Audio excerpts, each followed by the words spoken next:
3 years ago, two brothers decided to sit down and start a podcast about the conversations they would have about the movies that they love, or maybe the movies that they hated. 3 years later, things have changed. A lot has changed between people leaving, people becoming new co-hosts, and we've covered now over 150 different movies, have over 250 episodes. We even changed our name at one point, but we are still here 3 years later. And what better way to celebrate 3 years than by going back to where it all began with two of the people that were here to start it all. As today we talk about Godzilla 2014. What's going on, everybody? Welcome to the first episode of the Parker Chronicles podcast. It's a podcast that I've been talking about for a very long time. Me and my brother have been talking about it for a very long time, so it's very exciting to finally get it going, even though it's going to be a little rough in these first few episodes, but I'm very excited. Recently, Godzilla vs. Kong came out, and so I figured I want to start it now because I want to talk about all four of these movies in the MonsterVerse, and there's no better people to have on this podcast to talk about Godzilla than DNA Gaming. Thank you for being here. Thank you. And thank you very much for having us. And I am your host. I probably should have did that first. See, I told you it's going to be rough. I am your host, the Parker XP. This is my co-host, or the other host, Nemesis Angel, aka the other Parker. The younger Parker. Your host, Parker, Dan, and Angela, slice and dice their way through the good. If it bleeds, we can kill it. The bad. You brought the devil! There's a devil inside everyone. And the ugly movies you love. And you can't piss on hospitality. I won't allow it!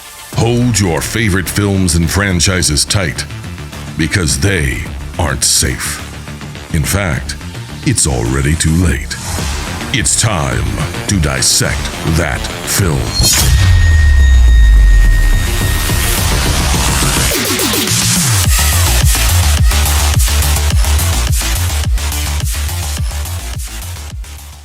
What's going on, everybody? Welcome back to the Dissect That Film podcast, a podcast that dissects the good, the bad, and the ugly of cinema. I am your host, Brett Parker. Joining me, as always, my wonderful co-hosts, Dan and Angela of DNA Gaming.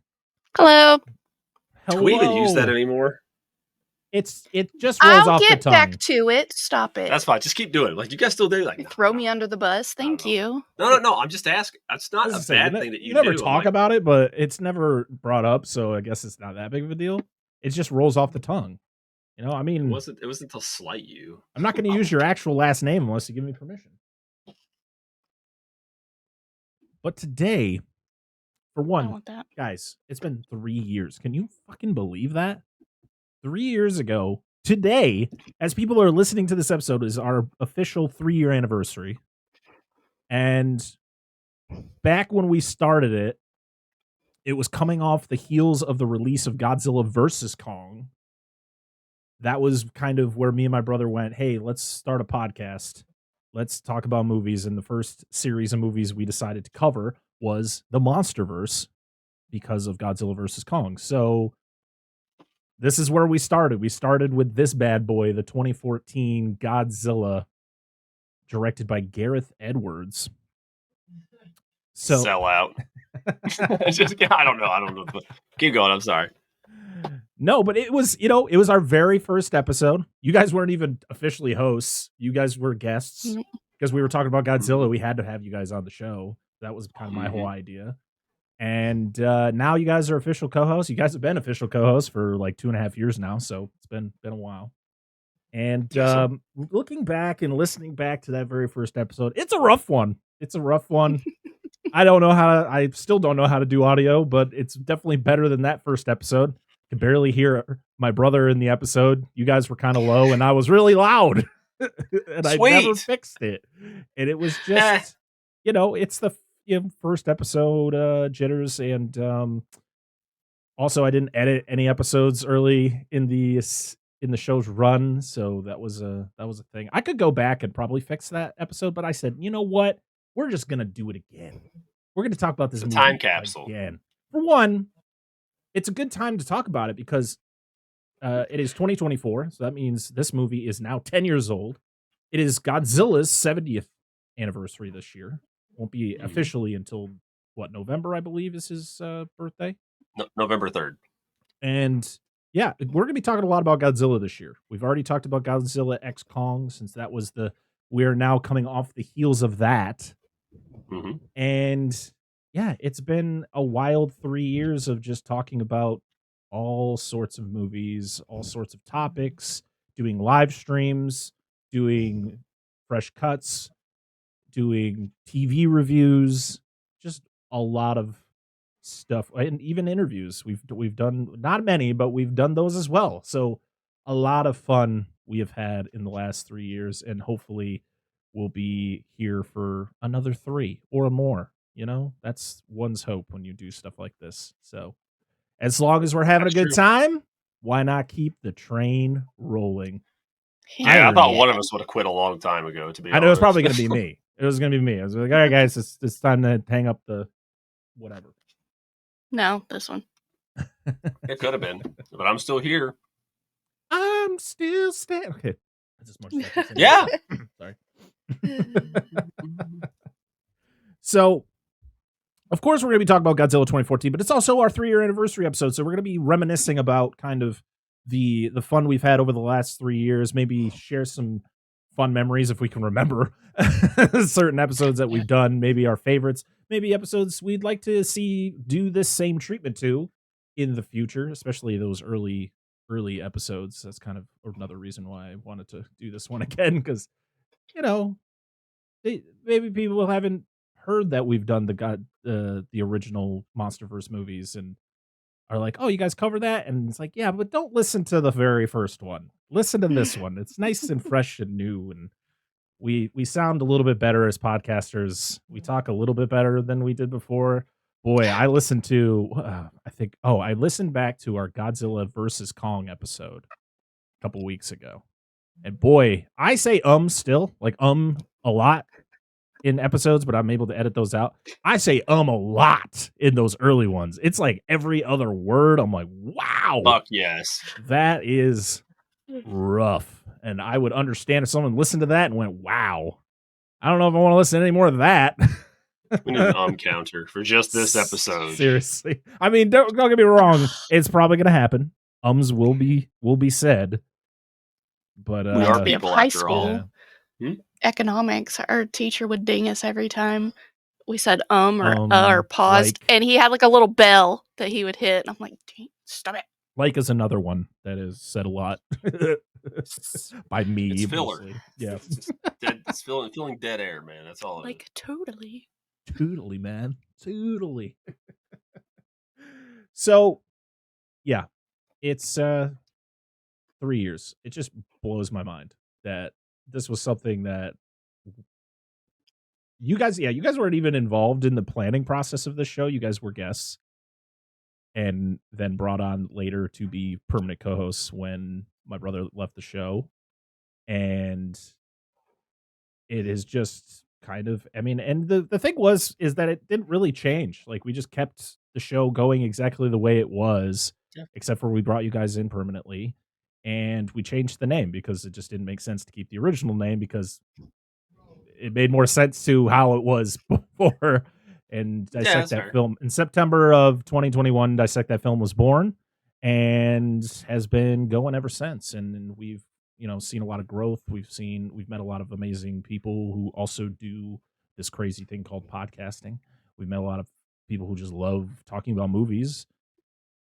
We didn't have many guests in the first year or two doing the show. It was just us 3 doing it. Sometimes we bring my brother back for an episode, maybe here and there, or we bring close friends of ours from when we used to do streaming. But we didn't really have we didn't have guests who also do what we do. So it was into the second year, pretty close to the third year, that we were getting people who also podcast in to guest with us, and we were going on other shows, and and maybe me more than you guys. I know. You can say it. You can say it, guys. Jeez. It's never not gonna be that, dude. You're like the face. It's like they're like when you get a cover. Okay, so music, when you have like a collaboration between two artists, if it's a band, it's usually the lead singer that goes. It's not just like the random bassist from X group enters. Like it's just not how it works. I get it. We're still gonna give you shit about it, but it's just not how it works. Yeah, I know. It's all about marquee value. Yeah, and I'm just Dan. Yeah, I mean, I never sell the show. I never sell myself as the face of the show. You got you okay, maybe sometimes. I just depends how I feel that day. Yeah, fuck those two. I'm here doing. Sometimes I forget you guys even exist. No, I'm just kidding. Wow, see now the real stuff comes in. Who was our first proper guest? That wasn't just somebody we knew. Now you're trying to get me to really go back. Ooh, I always remember the earliest one I could remember. The earliest one I could remember that was Movie Dumpster. Is either Movie Dumpster or Justin from Epic Film Guys. Now I got to go back and see and look that up because now I'm intrigued. Because I don't know. Well, you mentioned like episodes that we wanted to go back while you're looking that up. Like if we redid them, what episodes I would like to do? Mm-hmm. I just want us, just the three of us, to sit down and do all the Resident Evil movies again. Oh, fuck that! No, kidding. Just pick something from the Jaws franchise. Any of those, I'd like to go back and do again. All right. I want to redo our first one with Justin, Batman. You want to do Batman Returns? Can we make another sexist comment and get one? No, because I feel like he has better internet now, and we probably wouldn't have his random disappearance. Yeah, because that was. I mean, his audio was fine. It was just his video. Yeah, the audio was fine. Like, don't worry, not many people watch this on YouTube anyway. So. Yeah. Hey, give it time. Fuck YouTube. Someday, we're hoping. To be honest, I think Justin was our very first guest.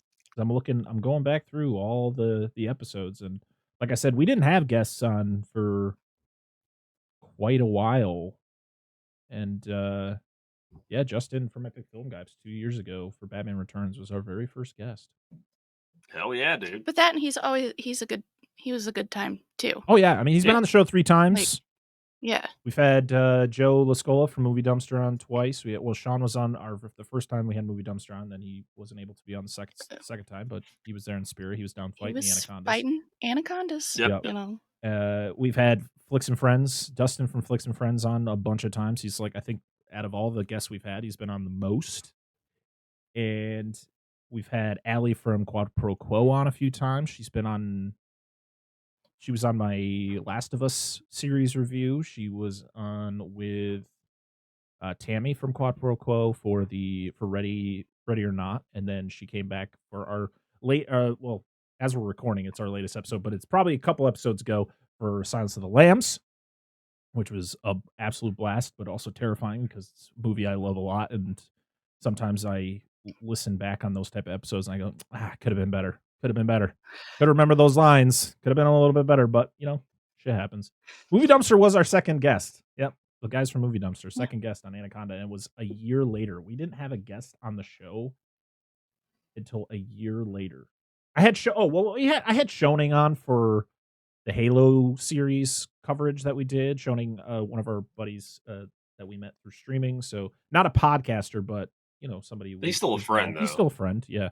But I mean, like, I'm talking about like podcasters, like people who also do this, and Epic Film Guys, Movie Dumpster. Those are pretty big channels, pretty big podcasts that draw in big audiences. And the fact that they said yes to us back then, like, I feel we're bigger now, but I say that in quotations because I don't think we're still we're small little indie podcast, but those are bigger podcasts that bring in a lot more viewers, and the fact that they say yes to us, it was kind of mind-blowing. And I always like to gush about how much I love their shows and how awesome they are. So, and I'm never ashamed about it. Yeah, we had Hack the Movies on. He was on our last, as this is recorded, our last episode for the Guyver. So, yeah, I mean, it's been a lot of fun. We had the official Joey C, one of the most famous people on YouTube, on for a few episodes. Yep. We've had the Give Me Back My Horror / Action guys, who will be back on again down the road for a Ninja Turtles movie. That's very exciting. Yeah. I mean, I'm probably going to miss some people that we've had on the show because I'm terrible. But oh yeah, we've had Darren on the show 3 times. I can't forget. I can't forget our good friend Darren Lundberg from Nostalgia Cast / Back to Bluey, because he is a fantastic human being and always makes our show so long, but it's always so much fun. It goes 3 hours, but it never feels that long ever. He's double overtime. Yeah, ride that clock, baby. Boomer. And well, I've had Boomer on a couple times by himself, and then I've had Boomer and Gabby on for a couple episodes. They were on for Predator, and they were on for Hell House. I know. Yeah, that's it. Because I was like, we went on their show for fucking Dead Alive, and I keep forgetting it's their show, not ours. Yeah, one day we're gonna cover that movie.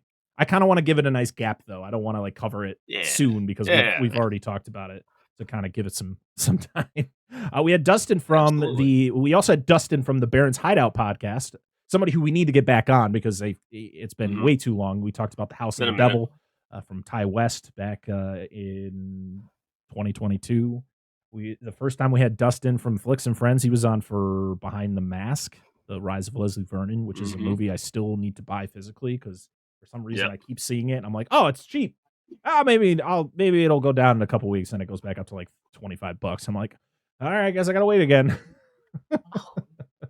We've had Wyatt from Cinema Trip Reviews on 3 times. We had him first on for Fear and Loathing in Las Vegas. He was on for, I think he joined me for the Last of Us series a couple times. Yeah. He joined us for Evil Dead 2013, and then most recently he was on for Life of Brian, which was an episode that really surprised me of how I think it's a really good episode. It's one of our shorter episodes that we've ever done, but it's great. A really fun episode.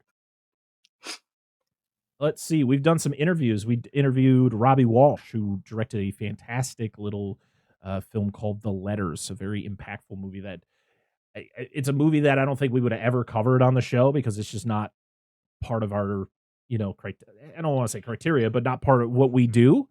But it was really fun to get to watch it. Me and Angela got to interview him, sit down and talk to him about kind of this really, really deep movie that was really, really well done. My brother's been back on the show a few times. It's difficult to get him on the show, but it's been, when he gets back on, it's always a good time. We got to watch Better Watch Out, which was another fun little holiday movie that I'm glad we did that instead of his original pick, which was Black Christmas 2019. No.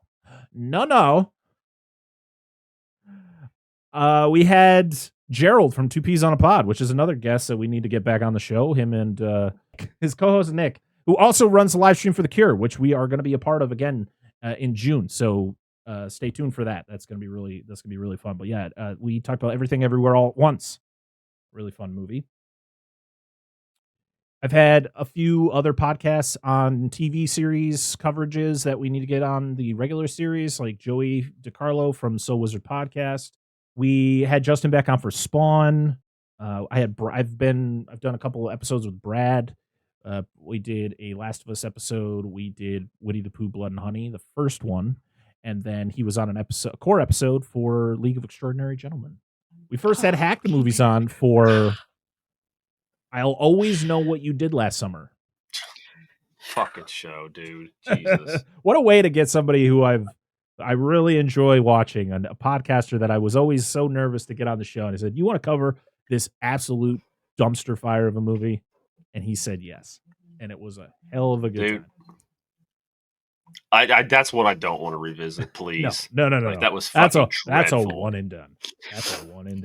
I interviewed a fantastic writer, or 2 fantastic writers and actor, Leah St. Marie and Angel Duhad Murphy. Leah is the writer for Spoonful of Sugar, which is a little fun, weird, trippy, psychological horror movie that Shudder did. It's really good. And then Leah and Angel both do a podcast called Pitch, where They allow people they talk about kind of the industry and then kind of get script pitches and kind of talk about it. It's a really interesting podcast. You should check it out. Yeah. We celebrated our 100th episode last year. And what we did is we watched our very first episode talking about Godzilla 2014, where today we're going to be redoing the entire episode, including this fun thing in the beginning that I'm doing right now. Another guest that we're going to be having on later this year, even though my guests don't know what episode it is because I haven't told them yet, because it's kind of the spur of the moment thing that I planned with this guest. We had Ashley Lana from Lullaby the Fear podcast on to talk about Titanic and how it's already 25 years old and how it still holds up so well today. It's insane.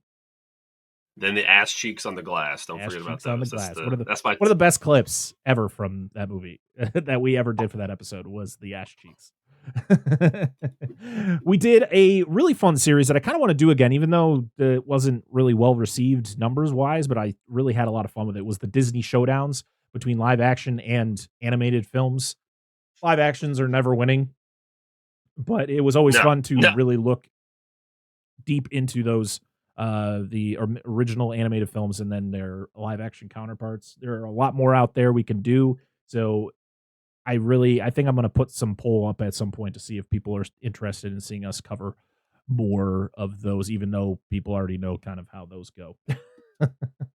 We also did an entire episode where we talked about every Disney remake. So, yeah, I remember that one. We had our amazing friends over at Doom Generation on to talk about Mrs. Doubtfire, and hopefully we'll be getting them back on at some point, hopefully this year. They're very busy. They got a fantastic podcast that they are just killing it with. And if you're looking for a new podcast to listen to that's going to make you laugh every time, Doom Generation is the show for you, because they are two hilarious ladies who really can make any movie funny. We first had our friend official Joey C on to talk about Ernest Scared Stupid. That was a lot of fun. It's always a blast having Joey on to talk about anything. We talked about Evil Dead with Wyatt. I already mentioned that. We had our good friend Piggy, or Leanne, on to talk about the latest Resident Evil movie, as she actually joined me for the entire Resident Evil series back in the original run of the show before Dissect That Film was even a name on the screen. She joined me to talk about all the other ones that I have a lot of things to say about them. So if you want to listen to some oldies but goodies, those are a lot of fun to listen to, because it's just raging Parker just screaming into his microphone about how those movies are just not good. It's true facts. Go check them out. Leanne is a fantastic guest, and she knows a lot about Resident Evil. So that was a lot of fun. That was also when we started the Monster Zone over on Patreon, but we released our very first episode on to the public, where we talked about Food of the Gods. And seriously, guys, if you really want to listen to a really just unhinged show, no editing, I don't edit that show other than adding an intro and an outro. That's about it. That show is a lot of fun because I get to sit back and be the Dan and Angela of the series and kind of just sit there and go, yep, and mention my thoughts, and then Dan gets to do what I do. And we talk about monster movies, and it's a lot of fun. You do it a lot better than I could do. I just do my thing. I just say words. So we've like I said, we covered Godzilla 1998 with Justin and Brian Loisauce over. Yeah, that was a almost 3.5 hour episode, our longest episode ever. We did Conjuring Devil Made Me Do It with Darren Lundberg. Another fun episode. Texas Chainsaw Massacre 2003 with Give Me Back My Horror / Action. Hell House LLC, Podcast in the Woods, had a new guest at that time for The Exorcist for its 50th anniversary with Antonio from the Cultworthy podcast and The MILF and Me. We covered some fun movies on the Out of the Tubi series that will be coming back. It's just time has kind of been a constraint for us, so we're kind of figuring out when we're going to start that back up again. We covered The Last Thanksgiving for Thanksgiving, which I now comment and somehow get correspondence from the director of that movie quite a bit on Twitter. So maybe one day I'll see if he wants to come on the show. I think that would be a lot of fun. Couldn't hurt. And then we covered Santa Claus Conquers the Martians That's a movie. That exists. Because of the last Thanksgiving. Because of the last Because of the last. That's right. That's right. And then our final episode, we did Polar Express with Joey C, and we did Bloody New Year with Joe Lascola from Movie Dumpster. And then I started a new series on my own called the Vintage Video Challenge Journey Through 1982. That lasted about 6 episodes, and then I got overwhelmed with everything else. So that is why there hasn't been more episodes of that show, and I apologize. I would start it back up again, but I am so far behind. I'm still watching the movies, and I'm still participating in the challenge. I just don't have the time to make videos about it. So if you want to know my thoughts on these movies and want to know my lists and my rankings of all of those movies, this is part of the Vintage Video Pods. That's what they're doing. Their series is going through the films from 1982. Go to my letterbox or go to our letterbox. Well, I run it, but it's our letterbox. It's Dissect That Film over there. Yeah. So check that out. And then season 2. Hey, you forgot one. I did. League of Extraordinary Gentlemen. I mentioned it with Brad. I mentioned it because I mentioned how. Oh, we both missed it then. Yeah, I mentioned how Brad was on the show. So. Oh, okay. That. Was he on again? That was the only core episode he was on, but he was on for Winnie the Pooh, Blood and Honey with me, and then he did Last of Us. Okay. That's when you mentioned did Last of Us. Okay. 1. Then season 2 started, which is where we're at right now. We already had some fantastic guests starting off with Silver Bullet with Dustin from Flicks and Friends podcast. We talked about Return to Oz with Allie from Quad Pro Quo. We did The Great Mouse Detective with Paul from the Flicks and Friends podcast, which was a lot of fun. He's going to be back again very soon. And then Darren came back we had Joey back for Leprechaun 2. And then I think he's officially just going to be our Leprechaun guy. So next year, so stay tuned. He's going to be on the show probably before then, but he'll be back on for Leprechaun 3 next year.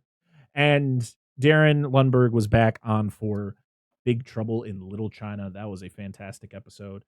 Life of Brian was with Wyatt from Cinema Trip Reviews.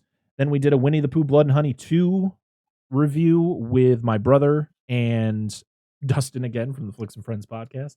And then our last episode, we did Silence of the Lambs with Allie from the Quad Pro Quo podcast. And then the episode that you probably listened to last week, based on how I'm doing the dates in my head, you listened to Tony from Hack the Movies to talk to us about the Guyver from 1991, because we are in our 1991 series, and this is kind of our little break in the middle since we only do 3 weeks of it. But yeah, that's about it. That's kind of our rundown of the last 3 years and all the fun and all the interesting stuff that we have been doing. We have a lot more stuff planned, and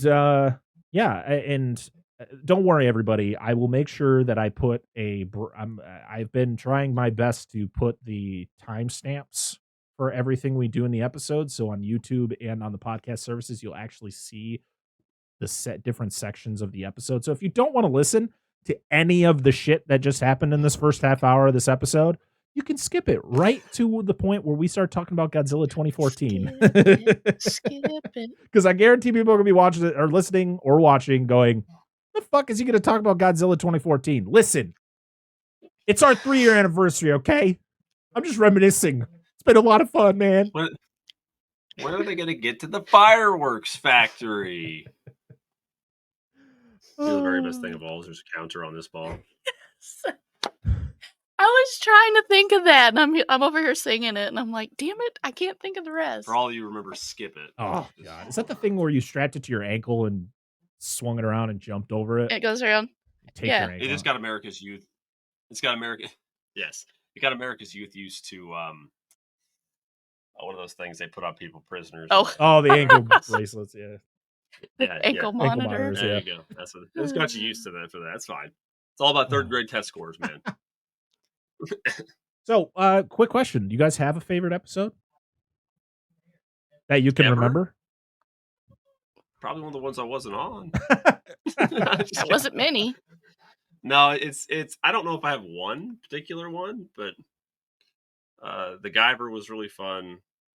I don't know. That'd be like it's between Rudolph, Predator. That was so Year Without a Santa Claus. Those are all yours. I didn't pick those. Oh no, that was the one I Yeah, I picked. picked that. Never mind. The first And then one, I guess Rudolph, the was Guyver, yours. that's like a recent one that I remember having a really good time. I mean, I enjoy all the episodes, but one that just stands out. Right. Guyver was yours. The Guyver was mine. But Tony made it. Mm-hmm. Sure did. Our guests always make our episodes. Sure. Absolutely. Yeah. We're just here. Dear. Just say 6. They'll understand. 6. Yeah, they'll get what they don't understand what it means. No.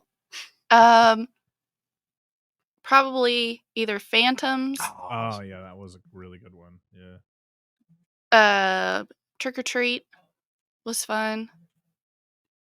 Let's see. There was one more that I went past earlier. I'm scrolling through them as you're saying them. Oh, where was it? Reanimator.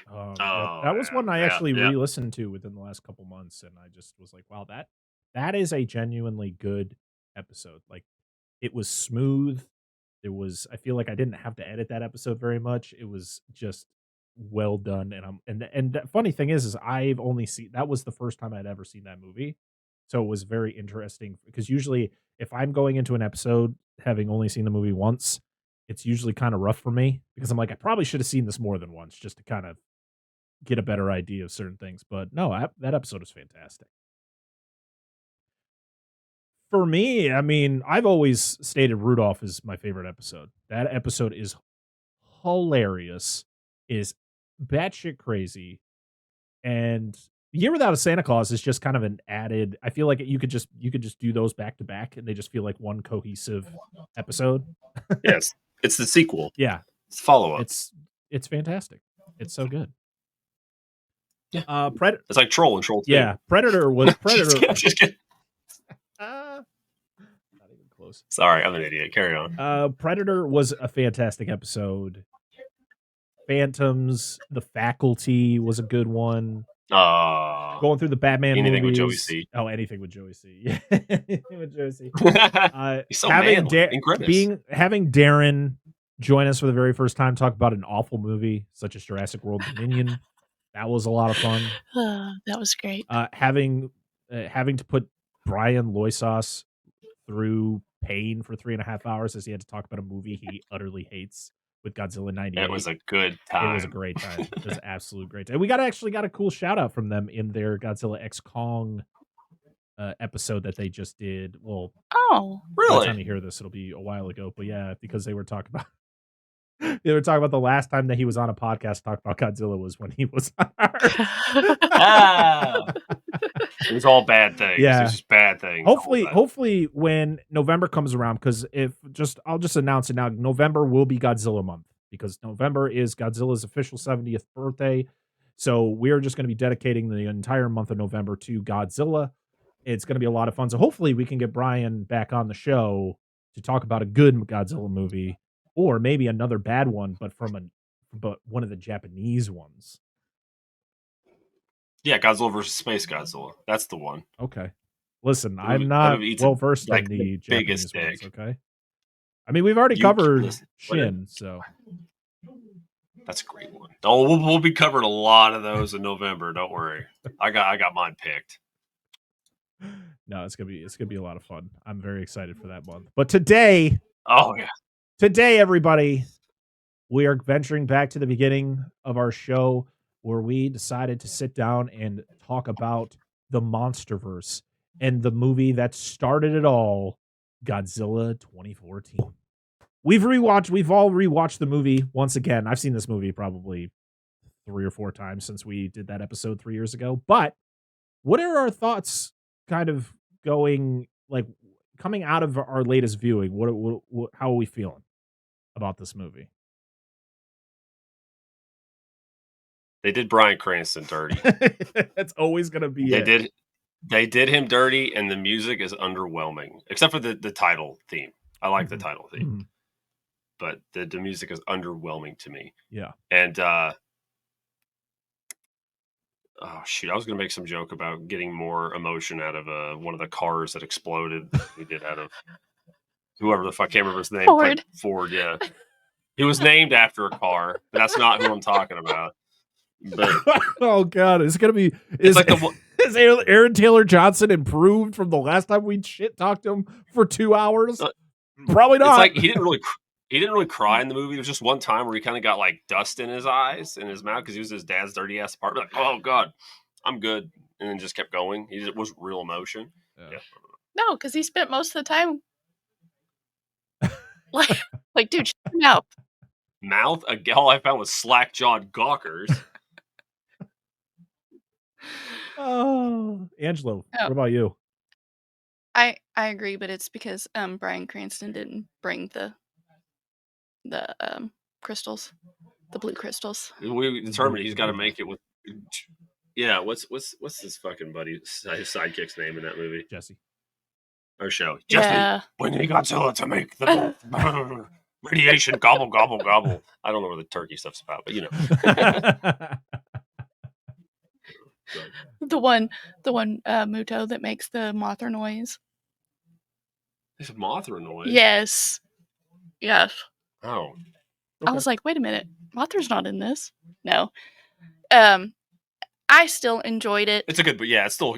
I think still is an enjoyable movie. I mean, we do give the guy that plays Ford, we give him a lot of crap, but it's Quicksilver, and he didn't matter in that movie. Poor guy. I still thoroughly enjoyed it. I'm glad we were watching it again, just because I love the fights between Godzilla and the Muto. Yeah. His attitude. He screams bitches a lot. Godzilla? Yes. Well, yeah, dude. He's just trying to fucking sleep, and these two are having like a sex chat line going on. He's like, leave me the fuck alone. It's like you're constantly on the phone, but you can't get off of it. And You hang up first. He's all like... You first. He's all talking about like glazing her eggs. He's like, I've had enough of this. All right, this is disgusting. Like, other people got to use this phone line. Oh, God. That is so true. That's so true. I agree with her, though, to piggyback slightly off what she said. Like, it's got some really good... I'm now watching it again because it's been a minute. But it's got some really good shots in it. The atmosphere is really cool. I know the Blu-ray is a little dark, but it's whatever. I didn't have no problem with it. It's not Requiem, so it don't matter to me. I can, at least I could see shit in that movie. Wasn't this one the one that people complained about because the transfer was so dark? Yeah. The DVD or the Blu-ray transfer, but I guess the 4K fixes it. Yeah. Which I did. I think I watched it on 4K because I watched it on Max. I have the Blu-ray, but I was like, I wonder if the Max version is like a little bit bright. It didn't really seem that way. I feel like the color was a little weird on Max, so I probably should have just watched the Blu-ray. I'm at some point I want to pick up the 4K. I want to pick up the 4K of all the MonsterVerse movies at some point, but I still have my original Blu-ray from 2013 when it came out. So that's what we watched. I just remember seeing it in theaters and how dark it was, and knowing that when they transferred it to DVD that it was going to be a problem. But when we watched it both times, I didn't feel that way. Yeah, I thought it was like fine. Like, I mean, it was a little. I noticed a few shots. Like, it's a little bit dark, but it wasn't. But my son Ridley was watching some of this movie, and he nailed it. This movie is the movie of opening a door into a room that's got a hole in it. That's the movie. It happens like 3 or 4 times in the show. And I was like, holy shit, I never thought of that. That's very true. Yeah. I don't remember if I saw this in theaters. I feel like I did because it's Godzilla. I gotta see it. Like we have to. Mm-hmm. I mean, this was the first. This was the first American Godzilla since '98, because '98 kind of was like Toho was like, yeah, we're gonna take that back, thank you, and that's what with the Millennium series, right? That was when that was going on. Was the 2000s? It would have been just after it. Oh no, sorry. That would have been just before the Millennium series started. And that was the reason the Millennium series existed, because I did 98 and like, hold on. Yeah. We can do better. Yeah. And then scratch that. 2014 came around and Toho was like, all right, we're going to let you do it again, but you need to listen this time. Where's Roland Emmerich? He better not be anywhere close to this fucking project. So that's why they put their like executive producers and shit on it. That's why they put Yoshimitsu Banno on it. Like, listen, you fucked up with Hedorah, but we're going to give you another chance. Don't let these guys fuck up so we can't, because if they do, they don't get another chance. Oh, man. The thing is, so they brought in Gareth Edwards to direct, and at this time, Gareth Edwards, I think, had only Monsters was the movie that he had going on beforehand. Yeah, that's the one I know of. Yes, because he's only directed 4 movies in his career. He's Monsters in 2010, Godzilla 2014, Rogue One in 2016, and then the Creator in 2023. He was also an executive producer on a sequel to his movie Monsters. It was called Monsters Dark Continent. So no idea. I never saw it. I only saw the original Monsters. But he is also slated to direct the next Jurassic World movie. That just does not please need to make exist. it good. I would just not make it. No, it doesn't need to exist. Point. That's fine. Stop. I can't say anything. I am a massive fan of a franchise that's got 40 movies in it, so that's very. I want them to keep making more. So right, but at least what they did with Godzilla is they weren't all part of the same universe, right? It wasn't like one continuity throughout 40 films, right? No. And the original one, I mean, a lot of them were based off, like, the original one was like the tentpole for like years and years and years. And like the 60s, 50s, 60s, 70s stuff was kind of roughly connected. And then the 90s stuff was very directly connected. And then the millennium was like, let's just reboot it every fucking movie. And like, okay, guys, just calm down. Stick with an idea. Please. So they brought in Max Bornstein to write the movie. He actually has been a writer on the majority of the MonsterVerse movies. I think the only one he wasn't a part of was the latest edition, Godzilla X Kong. He was also an executive producer for the Monarch series that came out this year or last year. It was written also by David Callahan, who also wrote The Expendables, the first 2 Expendables movies. He was an uncredited writer on Ant-Man. And then kind of as he goes through, I think the best one that he has written is probably like Shang-Chi and Spider-Man Across the Spider-Verse. So, yeah. Nice. His very first writing credit was Doom in 2005. I'm sorry, dude. He's like, how do we make this more like Doom? Let's just write in a first-person segment that takes like 10 or 15 minutes. Like, dude, what the fuck, man? The cinematography was done by Seamus McGarvey, who... Big name. Yeah, absolutely. But he has been a cinematographer for quite a few, really just all over. Like, when it comes to this guy and his cinematography, he does whatever he can, because he did Charlotte's Web in 2006, the live-action one. He did The Avengers in 2012. He did Godzilla. After Godzilla, he did 50 Shades of Grey. Then he would do... Okay. He did The Greatest Showman in 2017. Oh. And his last one was called Cyrano, but he's also doing The Accountant 2, which is a Ben Affleck movie. So, yeah, this guy has done it all. And to be honest, cinematography in this movie is pretty damn good. Yeah, now I just got like this mental image of like, he's like, all right, dude, we need to make this butt plug look huge. Well, how do we do it? Low, wide angles. And he's just like, I'm glad you're thinking of that. All I'm thinking of is the Muto doing 50 Shades of Grey. The funniest thing about that is that Aaron Taylor Johnson's wife is the director of 50 Shades of Grey. Why wasn't he in that? He could have been literally probably would have got, you know what? They could have casted a cardboard cutout fucking this lady, and it would have been more engaging than if he was doing it. Listen, let's just get. I'm just kidding. I want to set the record straight here. Aaron Taylor Johnson is not a bad actor. He's actually a good actor. This is just a performance that is just not good. Like, not. This man is slated to be the next James Bond. So clearly he's doing something right. I've heard it from like 80 fucking people who are supposed to be James Bond. Why isn't there a woman at this point? I don't know. I'm just saying. But yeah. I don't know. I've heard it like they've announced like 20 million people to do it. So he was the latest, like, he 100%'s gonna be it. And you're like, okay. I really want to see Bullet Train. I heard he's really funny in that. I loved him in the what's the superhero movie he was in? Not superhero, Kick-Ass. Kick-Ass. I really liked him in Kick-Ass. Kick-Ass 2 was kind of hit or miss. But he's supposed to be Kraven Kraven the Hunter. That's probably not going to be good because it's one of those.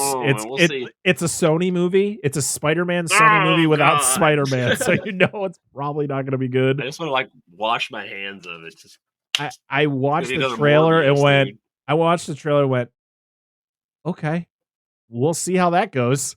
Because Madam Web, haven't heard anything good about that. No, Morpheus, haven't heard anything good about that. Dude, he's gonna morb so hard. It's Jared Leto. I'm so sick of him, man. Just get him out of here. Over it. Yeah, he's fine. I didn't mind him as Quicksilver in Age of Ultron. But he was kind of forgettable. I thought he was kind of forgettable. I thought it was hilarious though that we got him and Elizabeth Olsen in this movie playing husband and wife, and then the year after they play brother and sister. Well, ironically, in one of the continuities, they had an incestuous relationship in the comics. Yep. Interesting. Well, okay. Yep. Well, when your dad's a fucking, a xenophobic maniac, you might as well just fuck your sister while you're at it. I don't know how those lines connect, but I just went there with it. Oh man! So the music was done by Alessandra Desplat. He's French, so I was trying my best to say his very French name. He has won 2 Academy Awards for original scores for The Grand Budapest Hotel and The Shape of Water. He did scores for Harry Potter and the Deathly Hallows Part 1 and 2. He did Zero Dark 30. He did Guillermo del Toro's Pinocchio. I think that, Dan, you mentioned it, the fact that this movie score is just not that impactful because they don't really utilize, I understand people are just like, I'm kind of sick of the Godzilla themes. Like, who the fuck says that? Who? You gotta who the fuck?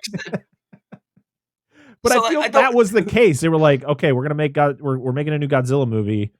Let's make a new score for it. Let's make this fresh. And it's like, well, should we use the Godzilla theme? Like, I think we need to stray away. We need to do something new. And it's like, no, because that's why King of the Monsters was like, use the theme fucking every scene Godzilla shows up in. Every scene Godzilla shows up in all the time. Use his theme, and you're like, okay, sold. And then the end of the movie, they do the actual full theme. Oh my god. I really wish that with this movie they just did the opening like they did with the original 54 film, because I actually turned that on right after I was done watching this last night. I was like, I'm going to watch the 54 one because that was also on Max. And it opens because, it's an older movie. So it opens with the credits and it opens with the iconic theme. And it's so good. And I'm like, I think this movie would have been so much more well received. I mean, I think this movie was pretty well received, but I think it would have been even more well received if this movie just opened like a classic Godzilla movie with that fucking theme just blasting in your face. Well, and I'm thinking of the opening. I'm actually getting goosebumps here because I love the opening of the original movie. It's just black screen and you hear the stomp, stomp, and it's just the credits. It roars, and then the credits. Yeah, but then the music plays because it's nothing. It's just a stomping and then the credits, right? Yeah, I mean the music or whatever. That's so good. See, that's what I don't get. I don't understand this. People are like, we need to use our own thing. Why? What's the precedence? Most people know of Godzilla but don't watch Godzilla. Of course, more people now do, but at the time we're like, don't use the theme. How many shows have used that theme? There's one film, American-made Godzilla film, where they use his original theme. There's no precedence for it outside of one movie. And the Japanese ones aren't. That's not what most people like. They do from like our generation. Most people, younger people, probably remember this Godzilla as opposed to that Godzilla. So you're not bucking the trend. Right. You're just being like, I want to make my own fucking music. That's fine. Put Godzilla's theme in there, as you should, and then make your own fucking music for the rest of it. Yeah, it just doesn't make any sense to me. It just kind of throws me off. Like the fact of like they don't use the theme at all in this movie. That's just wild to me. Like, it is a Godzilla film. Where is it? Yeah, and even if like there are some Godzilla movies that even Japanese ones that don't, like, they have a generally mostly original score, but they will usually find some fucking spot to fit his theme in somewhere. But there are some Godzilla movies that do not have that theme. Even Japanese ones, I mean. It just didn't happen. The majority of them, I would say at least 85, 90% of them have that song in it. Well, it's like, if you think about it, like when you think of the Jurassic Park theme, when Jurassic World came out, they used the theme, but they actually would. I know that Michael Giacchino, he would change it up a little bit, so it kind of was its own unique thing. But you could hear the core theme in the back, and but it didn't really take you out of it. Where it's like, oh, it's still there, so that's cool. I think I'm not saying you really needed to use the full-fledged Godzilla theme. Just give me a new interpretation of it with that same rhythm and all that. Yeah, it's not that hard. No, it's really not that hard. He's at was it 38 Godzilla films technically? So we're at 38 now. Yep, almost 40. He's almost there. Yeah. Eat a dick, James Bond. He's almost there. I don't know. Nothing wrong with James Bond. I got no problem with James Bond. This movie was released May 8th, 2014 at the Dolby Theater, and May 16th, 2014 in the United States. It ran at almost a little under 2 hours. Or no, it ran a little over 2 hours. It was 2 hours and 3 minutes. It had a budget of $160 million and made over $500 million at the box office. 529 to be exact. Yeah, so our cast, Aaron Taylor Johnson playing Ford Brody, the adult Ford Brody. We have CJ Adams playing the younger version. We have Ken Watanabe as Dr. Ishiro Serizawa. His character, Ishiro, named after Ishiro Honda, the original director of the 54 Godzilla. And then Serizawa was the main. Was he the main character of the original? He was one of the main characters because there was Emiko. I always remember the guy she's in love with. I always forget his name. He's played by Akira out of Kube. Yeah, he was actually Takarada. He actually had a cameo in this movie that was cut. Such bullshit. Yeah, he was like a immigration officer or something like that. Yeah, it's such bullshit, dude. Oh my god, it pisses me off. He was the last of the main cast to pass away, not counting Godzilla. Yeah, he you could still see that scene in the Blu-ray. I guess it's in the special features. You can actually see the scene. I don't think I've ever watched it. So I don't think I ever watched it off the full level up. I've always known about it, but you have Elizabeth Olsen as Elle Brody, which hilarious that her name is Elle Brody, because if you just add an N to her name would be Ellen Brody, who was the wife of Chief Brody in Jaws. This movie very much is influenced by Jaws. Bryan Cranston even came out and pretty much said he had a conversation with Gareth Edwards to kind of he was like, yeah, he loves Jaws, and you really could tell that he was really trying to make a movie very similar to that with Godzilla. I'm not upset. The haunted Brody family. Yeah, they went to the Bahamas and Godzilla followed. Well, I mean, it's pretty much what happens with Ford. Like everywhere he goes, it's either Mudos or Godzilla. Like, we have Juliette Binoche. I can't. Her name is French too. I just butchered the shit out of that. She plays Sandra Brody, who was the mother. We have Sally Hawkins as Dr. Graham. I love Sally Hawkins. I really like this character, and she's not utilized enough. And then in the second one, she's killed off, and it's awful in such an unceremonious way too. Yes, that seems to be a common trait in this franchise. We have David Strahan as Admiral William Stentz. We have Bryan Cranston as Joe Brody. We have a TJ Storm who does the mocap performance for Godzilla. Yes. Let's see what TJ Storm has done in his career. I think he did the mocap in King of the Monsters as well. Yeah, he was uncredited as a guest fighter in Mortal Kombat in 1995. That's cool. Let's see. What else have you done, sir? Oh, he was in Blood Rain in 2005. That's an award-winning movie. No. You gotta start somewhere, dude. I respect it. He was Star Trek, Avatar. A lot of uncredited because I think he's probably just like stunts and stuff. He's a stunt fight coordinator, just doing stunt work. Star Trek, Avatar, Tron Legacy, Green Lantern, Captain America: Civil War, The Predator. They come back for Godzilla King of the Monsters, but I think that was it. He didn't come back for the other renditions of Godzilla in Godzilla vs. Kong and X Kong. Yeah, so that is our core cast. Are we ready to talk about the plot of Godzilla 2014? Yes, sir. So, are you ready? I'm ready. Almost an hour in, and we're finally there, guys. If you like small town mystery, crazy news, and wild history, then the Florida Men on Florida Man podcast is for you. Each week, Josh Mills and Wayne McCarty bring you the absolute best Florida has to offer. So if you're looking for a show that's safe for the family, but funny enough to help you escape everyday life, then listen to the Florida Men on Florida Man podcast.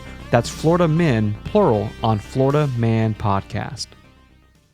So the movie opens to kind of it's like 1954. You're seeing the formation of Monarch. You're seeing some documents kind of showing the different sightings and experiments that are being done, or the bombings that are being done. I think it was really cool is that there was actually a teaser trailer for this when it first came out, which was J. Robert Oppenheimer narrating, like doing his whole quote about being the destroyer of worlds. So it's kind of like we're seeing like the first sightings of Godzilla where it's just you see his dorsal plates coming out of the water, and then they set off a nuke. And it's all in black and white, which I really love. I love this whole thing and then it kind of does the transition as the aftershock comes through, it kind of turns to color. Mm-hmm. I really like that. It's the Castle Bravo test, I think. Yes. So this was actually shown in the Monarch series where were, and this was, so pretty much Godzilla, when you see Godzilla in the clips back in 54, it's not him at his full size. He's actually smaller in those clips. And the bomb that they set up was supposed to, they didn't know what it was going to do. They thought it was going to kill him. It's a nuke. So yeah, of course. But they use it, it blows up, everybody gets up because there were people who were against him dying. And then they see him later in a different location, and he's a lot bigger than he was before. So they kind of put two and two together. It's like, oh, so this creature can actually absorb nuclear energy, which we get explained in this movie about what Serizawa is pretty much kind of giving us the narrative of what Godzilla has been able to do over the last, at this point, 65 years. So we're now in 1999. We're in the Philippines, and there is a discovery that was made at a mining facility where this whole mine pretty much collapsed. They go down into this mine. We meet Serizawa, we meet Dr. Graham. They work for Monarch, and they're going down into this mine and they discover that there is a skeleton down there, and you find out it is actually another Godzilla, like it's another creature of his species. And it kind of goes into this whole thing of pretty much like he's the last of his kind, because this was another one who fought the creatures that were like laid here, which would turn into the Mutos. But then it's one of those things, as Dan said, it's one of those open door big hole, because at the other end of this mine, it's just another hole, and like the thing is gone. And like, oh, where did it go? Holes in my mountain. Yeah. It's just, I mean, it's cool. I like the scale. Like, this movie does a great job, like, representing scale, I feel. Yeah. Oh, absolutely. Like, it literally, like, and I think my major complaints back when we originally covered the series was that I feel like scale just goes away as we get later into the series. Like, it just doesn't feel like these creatures are as big as they are.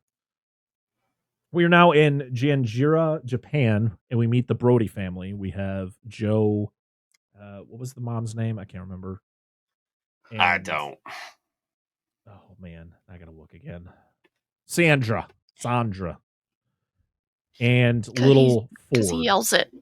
Yeah, and it's Joe's birthday, but he is very busy because there has been some crazy things going on at the power plant that he works at, and they got like a happy birthday sign for him and all that, and he's pretty much on the phone, kind of not even paying attention to anything that's going on. And it's really, like, if you think back at it, when you watch this scene, it's really sad because there's really no proper goodbyes from anyone. No. So, like, that Sandra's going to die later in pretty much in the next scene. And it's more of just like a normal day, Ford goes off to school. Love you. Okay, bye. Type thing. Isn't that how a lot of things go? It's always like a day-to-day thing. Right. You can't really plan it. So it's like, which I mean, it feels kind of natural. So it's just like the guy's busy with, he's kind of buried in his work. So. Right. And like, it's also like, for one, Joe goes through a lot of shit in this movie. Like he's dealing with a lot. He does. He loses his wife. He kind of is obsessed with everything that's going to be that we see in a little bit. And also his wife died on his birthday. Like that's even more tragic. Like now your birthday always remember it. Ugh. So they go to work because they work together. He is like the plant manager, I'm guessing, or he's in charge of keeping track of the energy levels and all that. And they've just been seeing some weird patterns. So he sends his wife, who I'm guessing is one of the scientists, down with a group to investigate kind of what's going on. But then a breach happens, and somehow, I don't know how much time has passed, but they are deep into this. It doesn't seem like it's that long because it takes them forever to get back here. Because he's got to go down there, and he's got to at first he's like, I got to wait for my wife. She's in there. So, and he's calling her on the radio. She falls down. She's behind. So she pretty much tells him like, you got to shut the door. I'm going to die. And then he does the kind of the last second door shut as the nuclear kind of energy hits the door. And, but then, and of course he's very upset about this because who wouldn't be in this situation? But then it's like, then she shows up, but there's nothing he can do. And you get the meme. Have you guys seen the meme of him doing the crying hand over the mouth thing? Yep. I think it's funny that people make fun of it. It's like in that scene though, it makes sense. Like it really fits for the situation that happens. But it's so quiet. Like there's nothing going on in the background, and you hear the thunk of somebody knocking. And he looks, but it's not his wife at first. Right. It's other people. Yeah, because the first person is actually knocking, like, let us out. And he's like, I'm sorry. And then the wife shows up knowing he's not going to let her out. And she doesn't want him to let her out. And so, and he's just, I mean, it's tough. She knew they wouldn't make it. So, I mean, they said that even with the suit, they wouldn't last 5 minutes. They're too badly irradiated. So, yeah. That's why she takes her helmet off. And it's one of those things where the plant collapses because of whatever is happening. And it's like, I would have wanted to have been crushed to death instead of freaking sitting there and dying of radiation poisoning. Like, thank God it fell. Now I'm going to die quicker because that would have been a horrible death. Yes. It's like drowning in, like, if by chance you got lost in space, like you would die faster getting lost in space. Yeah, I wouldn't want to be stuck with Spider Gary. In space. I'm just, or a fire. Like, of course. It's those things that you know that you're going to die slow, painful, and you're going to feel all of it. I mean, no, you won't remember it, but that would be a horrid way to go. Suck. So Bryan Cranston had to wear a wig in this movie because he had just finished filming Breaking Bad, where he actually shaved his head for the show. So I thought that was pretty funny. It's so weird to see him with hair. Right? It was like now you see him in anything, he's got hair. Like he's never bald. Yeah. So it is now 15 years later, and we meet adult Ford, played by the cardboard cutout that is Aaron Taylor Johnson. That joke will never not be funny. Jesus. Just got Aaron over there and use a string to move his mouth. Yeah. To be honest, though, after rewatching this movie yesterday, there are some scenes where he does convey emotions, but it's just not enough. Like, to be honest, the scene when we meet him, so he's coming home after a 15-month deployment, which is a long time, or 14 months. It's a long time. Yeah. And he goes home to see his family. And his son is only like 3.5 or something like that, I think. Or no, he's almost 5. Almost 5. His dad, or later in the movie. But so he's like, what, 4.5? So he was only like 3 when he leaves. So when he's around his family, like this whole family dynamic, I thought he was fine. I thought he conveyed enough emotion, like he was actually caring. He was actually this kid's father. Like everything seemed good. I think everything else, I think it's any other point in time. Like anytime he's on screen with Bryan Cranston, he's a cardboard cutout. He conveys very little to no emotion. And you're like, bro, what are we doing?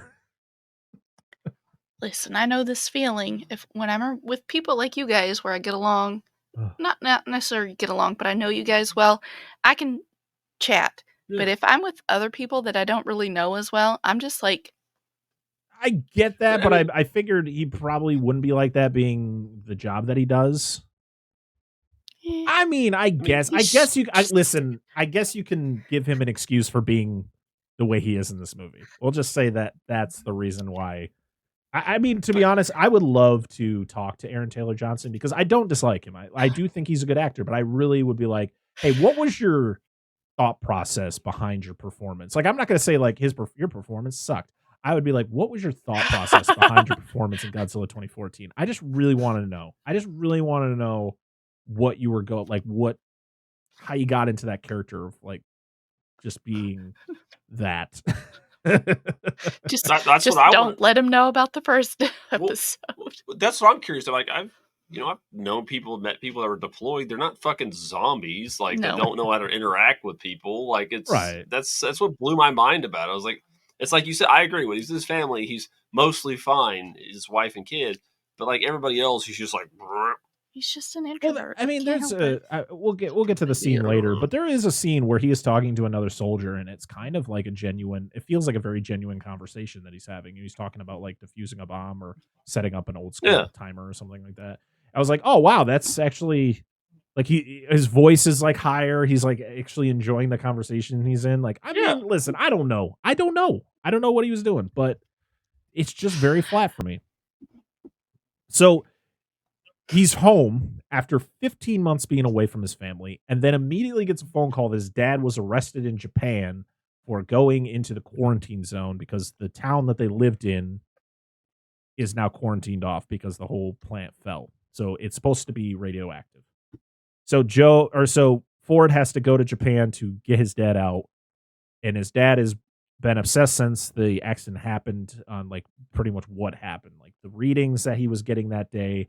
Pretty much he's still getting some sort of readings still today, and he really needs to get stuff out of the quarantine zone. He needs to go back to his house. I guess he's got discs with a lot of information on it. He needs to go back there and get that stuff. And he talks his son, who is in the U.S. military, to do it with him. And if I was Ford, I'd been like, Dad, no, I can't do this because if I get caught, I will get discharged. No. I will no longer be in the U.S. military.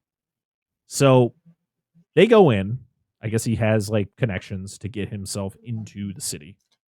I love it's. I think it's the dude that did the boat, that did the buoys for him. I think it's that guy because he's like he goes by the reactor every day. I think that's the dude that got him in. Yeah, but I could be wrong. No, I think you're right. I think you're right. We'll just say you were.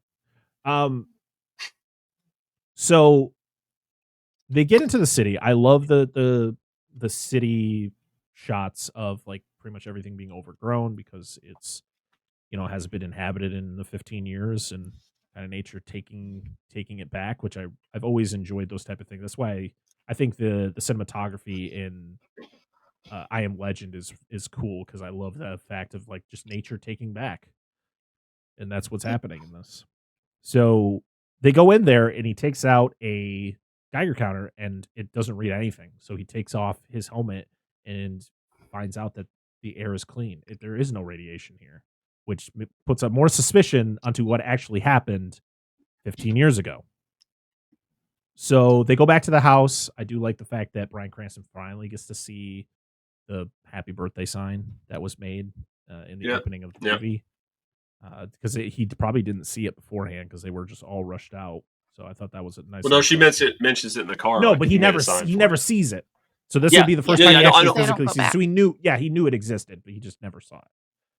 So they find out something's happening at the plant because they're seeing like helicopters flying over, going to where the plant was. Ford's like, are they rebuilding it? And he's like, I don't know. I guess we should go there. But before they do, the military shows up or somebody shows up to detain them. Ford's reaction is very nonchalant. He's like, okay. Shit. Not like, fuck, I'm really fucked right now, man. Thanks, Dad. GG, guys. So they are brought to the ruins of the plant, and Joe is being interrogated. He's going off. He's getting very emotional about like everything that's going on. He's like, you are hiding something. I've been seeing the signs. There is something here. There is something communicating here. It is not what I was told that time ago. Like, you need to get me out of here. Like, I need to know the answers. My wife died here. I need to know why.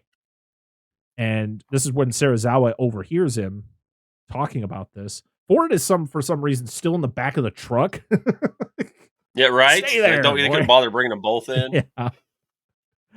And this is when you see for the first time this cocoon thing in the middle of the plant, and it's pulsating, and every so often it sets off like an EMP, and it like temporarily shuts the power off at the plant.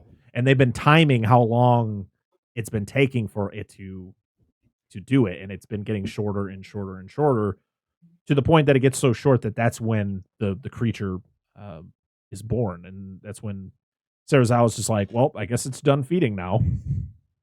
Yep.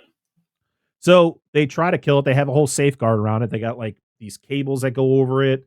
They send like electric, like Serizawa gives the order to kill it, which is pretty much sending like a bunch of electricity to the cocoon to like destroy it. And it does. It like bursts the top off of it. But unfortunately it doesn't do the job, and the thing breaks out, causes a lot of destruction. The thing is like we talked about how the music is not that great in this movie, but the sound design is so good. It's so good. The noises that the Mutos make, the sounds that Godzilla makes, or the sounds that are incorporated with Godzilla or the Mutos, fantastic. I love the clicking noise that the Mutos do. I love the fact that it has like an EMP on its legs, where it like comes down and it sends the EMP out. Oh man, it's just really cool. I think I was a little too harsh on the Muto designs in our first go round with this movie, but as I rewatched it for this episode, I really actually like the Muto designs and how they're crafted, because they're bugs. They're just giant bugs. Yeah. I mean, absolutely. I mean, and I think we did talk about it a little bit, and we'll talk about it again, is the fact that like I don't feel like the Mutos are villains of the movie.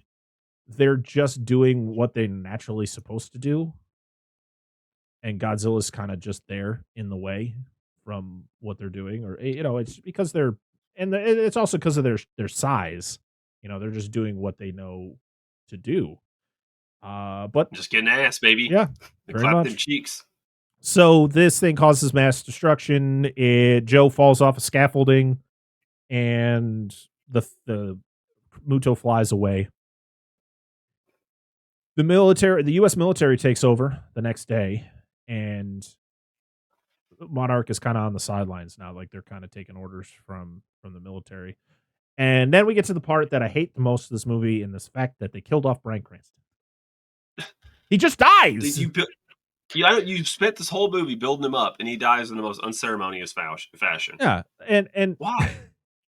This was another scene that just annoyed the shit out of me, because it's Ford just not reacting in a way you should be reacting when your father is like, I don't know if he died on the helicopter, but I know that he dies because they show him getting zipped up in a bag. They say that he's dead.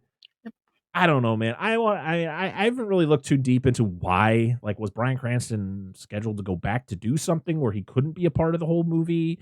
I just need a better explanation, because this is just, it doesn't do us any good. It would, but I guess it makes sense for him to not be involved because of what Ford has to do to get back to his wife and kid. But it's like, but he's more interesting, man.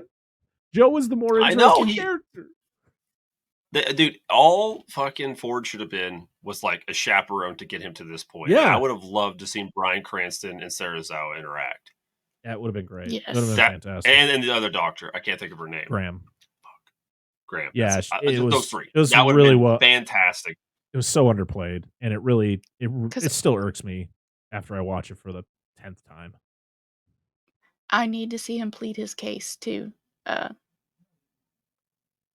Serizawa. Serizawa, yes. I need to see him plead his case to him because I feel like he would be the main one to understand. Well, actually, I think I might even be the opposite. I think they could have easily have done Bryan Cranston's like where he knows about him. But he has a different mentality because they killed his wife. He could be like, fuck him. And he would be like the same thing. They're both scientists, but like the opposite like of what Serizawa is. Because Serizawa is just like, let them do their thing. You know, this is all natural. This is how they're supposed to be. But I feel like Serizawa would be more likely to talk sense. Serizawa would understand more than understand military stuff. You know, fuck, you're not important. Get out of here. Which tends to happen in these movies. Yeah. Yes, that's just how it is.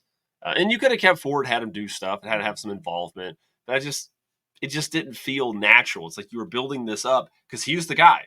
He's like the first main character we see. I mean, outside of Serizawa, you see Serizawa first, but then you see Bryan Cranston. It's like the two big main characters, and like he's killed off in like the first third of the movie, and you're like, why? Yeah, so lame. Like they could at least they could have got him injured and like brought him back later in the movie. Yeah. Which I thought that's what they were going to do. I thought was going to happen. Because he was fine, and then he just wasn't. Yeah, I would point out the fact that they were loading him up to take him to a damn hospital, and Serizawa was like, "No, I'm going to take them with you." So he could have been like responsible for him dying because that motherfucker died on the helicopter. They were just about to take him to the hospital in Japan. So I'm just saying he probably could have lived. They just let him take him to the hospital in Japan. Just saying. Whatever it may be, it's still fucking disappointing. It is so disappointing. You could have just had him in a hospital bed. Just had him laying in a hospital bed, and Serizawa comes to visit him and is like, "Hey, I need to know all the information you have." And then like later on in the movie, Cranston gets better, and him and Serizawa team up and they figure shit out. Or they become adversaries to the point where it's like Cranston is against the monsters and Serizawa's like, "Let them fight," you know. And and then Bryan Cranston could have built Mechagodzilla. Like, fuck that motherfucker. Yeah. I'll show you who's Instead, better. we got generic mustache twirling villain for that one. That no connection. And was Serizawa's kid. That was not even properly incorporated in the story. We don't need to get into that. Nope. So the creature that was born from this plant is named Muto because it is a what is it what does it stand for? Massive unidentified terrestrial organism, which now flies. Yes, and they pointed that out. It's like the male and female version of like grasshoppers and tarantulas. The male and female are different. Yeah, it's just sexual dimorphism. It's fairly common in the animal kingdom. Yeah, I mean humans are the same way. So. I mean, and some are greater than others. It'd be like a good. But example. You guys don't have wings. No. But I'm saying like a great example is like anglerfish. The males are like a tenth or less of the size of the female, and all they do is when they decide to mate, they attach to the female, like literally fuse to the female's body, and the female uses the attached male sexual organism to reproduce, and the rest of it just absorbs into the female's body, and that's how they reproduce. Yep. Honestly, I was waiting for it to be like what is it Katie did?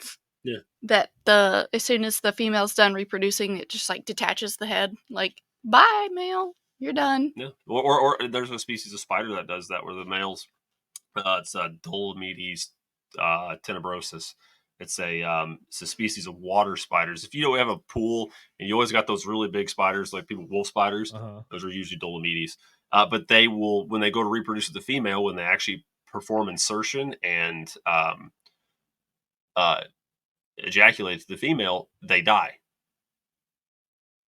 Like literally, they die. At least you guys get to survive. Yeah, I know. Like that'll be like the craziest post nut clarity you'd ever have.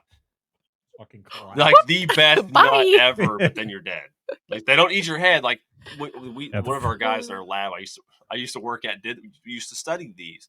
It was Dolomedes tenebrosus and Dolomedes okyphenokensis. I always remember these, but they literally do that, and then they just kind of like fall over and die. Wow. And I think it's like for the female to eat them for like sustenance, or they just nut so hard that their hearts can't take it. Their open circulatory system just can't take it. That's insane. They nut so hard they have a heart attack. That's absolutely insane.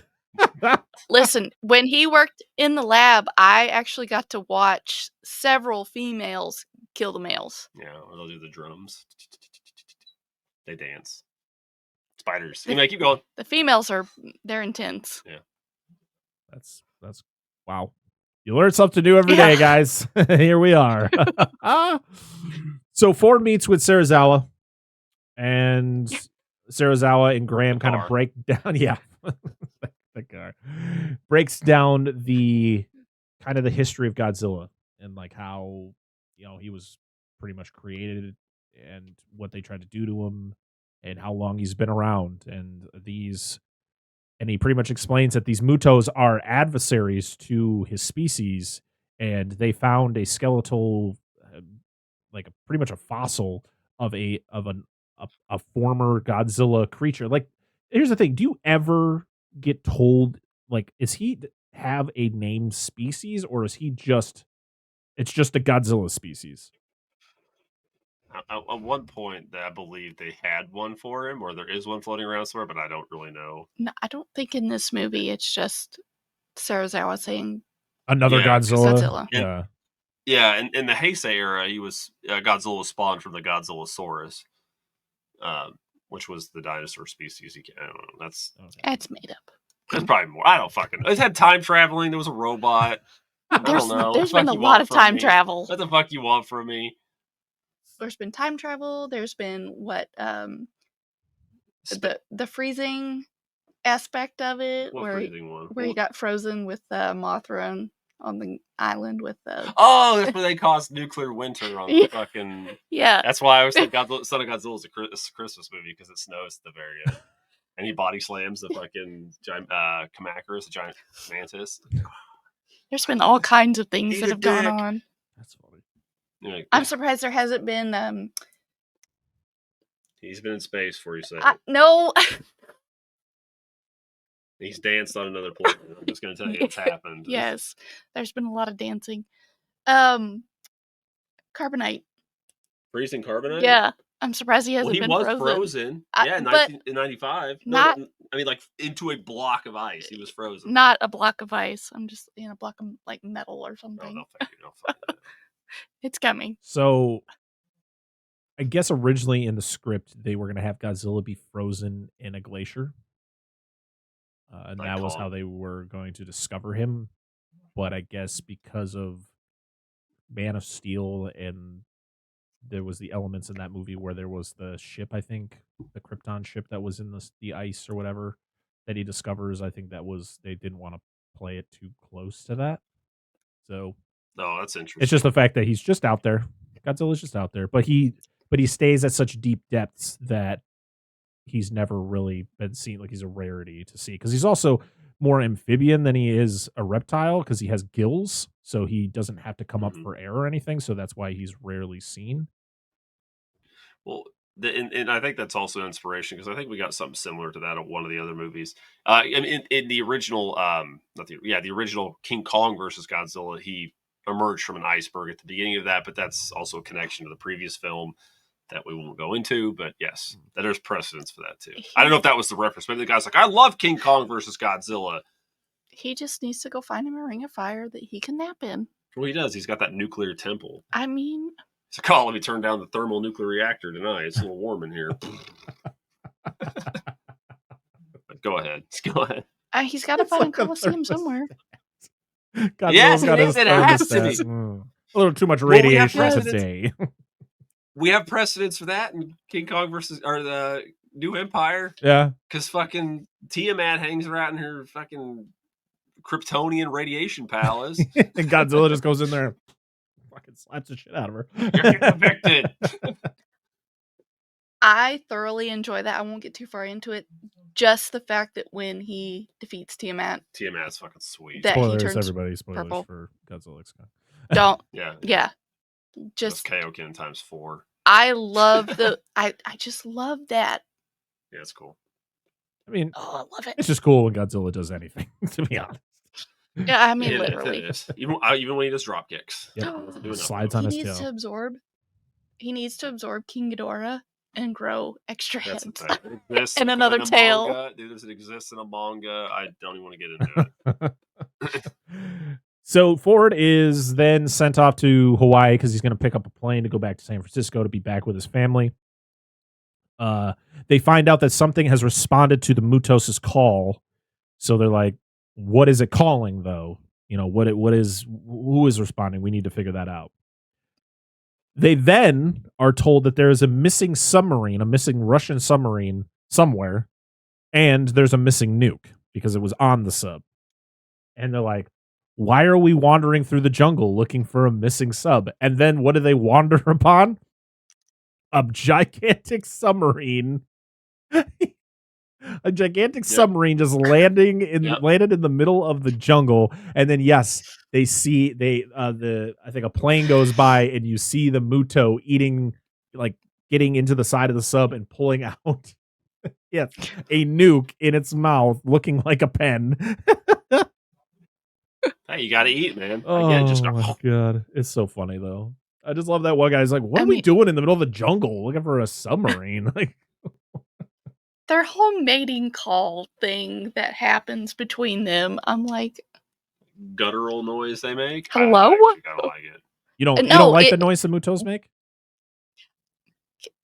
I think it's hilarious just because I know what certain mating calls with certain species are, and it's kind of like they took two different species and like, hey, we're gonna mate them together. I mean, it makes sense because it's not actually based on anything.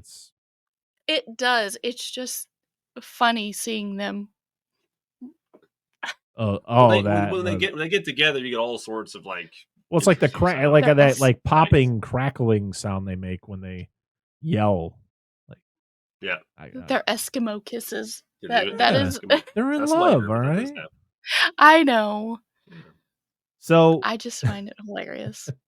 We get I didn't even write a lot of the human interactions, especially with Ford, because it's like I don't care. But he keeps tabs on this kid. Like kid gets separated from his parents, and then he kind of takes care of him while he's on like the tram at the airport.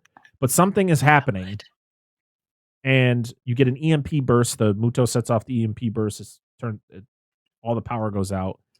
And then we get possibly one of my favorite shots of this entire movie, and that is it's the best one in my opinion. The tsunami shot, which it's not that one. Sorry, the tsunami shot is terrifying. Because that's how it would happen, right? My question is: does Godzilla cause the tsunami?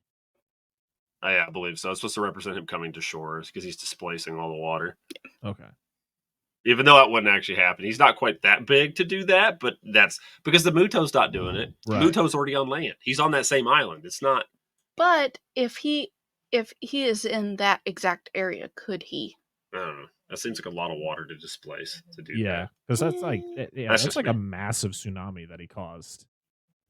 Yeah, I think that's just to over exaggerate his presence, which I don't have a problem with. He's quite large. I mean, it's terrifying. It's a terrifying shot. It's you see all the water going in, and then the girl kind of standing there, and then them like running down the street, and just because even Ridley at this point is like, he says that's a tsunami. Yeah, and I'm like, he knows. Yeah. They need to run, and then about that time is when the alarms start sounding. And dig up, stupid. That's the thing about this movie that really annoys me about a lot of the people is that when something terrifying is happening, something that is deadly, something that could kill you, there is so much of this. Don't stop. Just run, man. Stop. You take one. If I'm there, I take one quick glance. If I see something, I saw it. I'm running for my life because I know I'm probably gonna die. Just so annoying that people do that. So it's the whole fight or flight thing. Yeah. I'm booking it. I don't care what's going on. I'm not looking. Bye. Yep. You can look later. Yes. So my favorite part about this whole situation is that after the destruction is had, you have there's military guys lined up on like higher up on the buildings, and they shoot off flares, and they're red flares, and they start to fall, and that's when you see Godzilla, but you don't see all of him. You only see like his lower half, and then it shows another shot where it's just the like half of his body going around the corner and his tail following, and you're like, so good. I love that. Yep. You're not getting that full effect until you see him at the airport, and it's still one of my favorite shots of the entire Monsterverse. Yep. So I agree.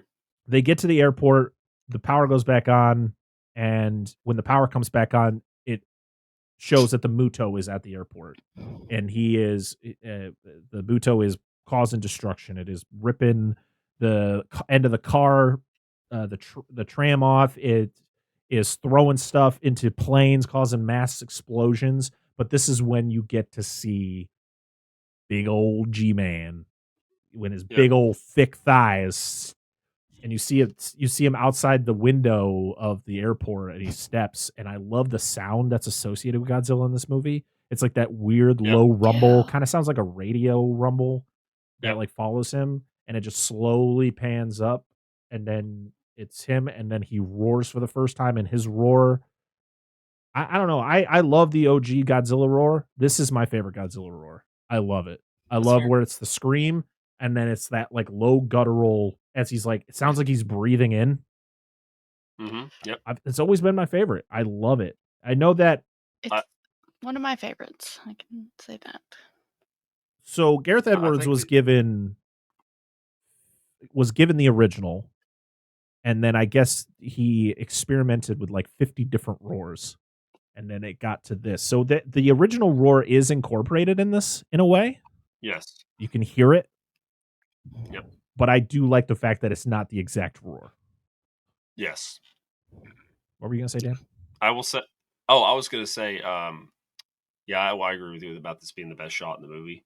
Like, in my opinion, like, this is my favorite shot in the movie because it's the Muto and everybody's screaming in the airport, and then Godzilla steps and everything gets quiet. Like, everybody shuts the fuck up. Yeah.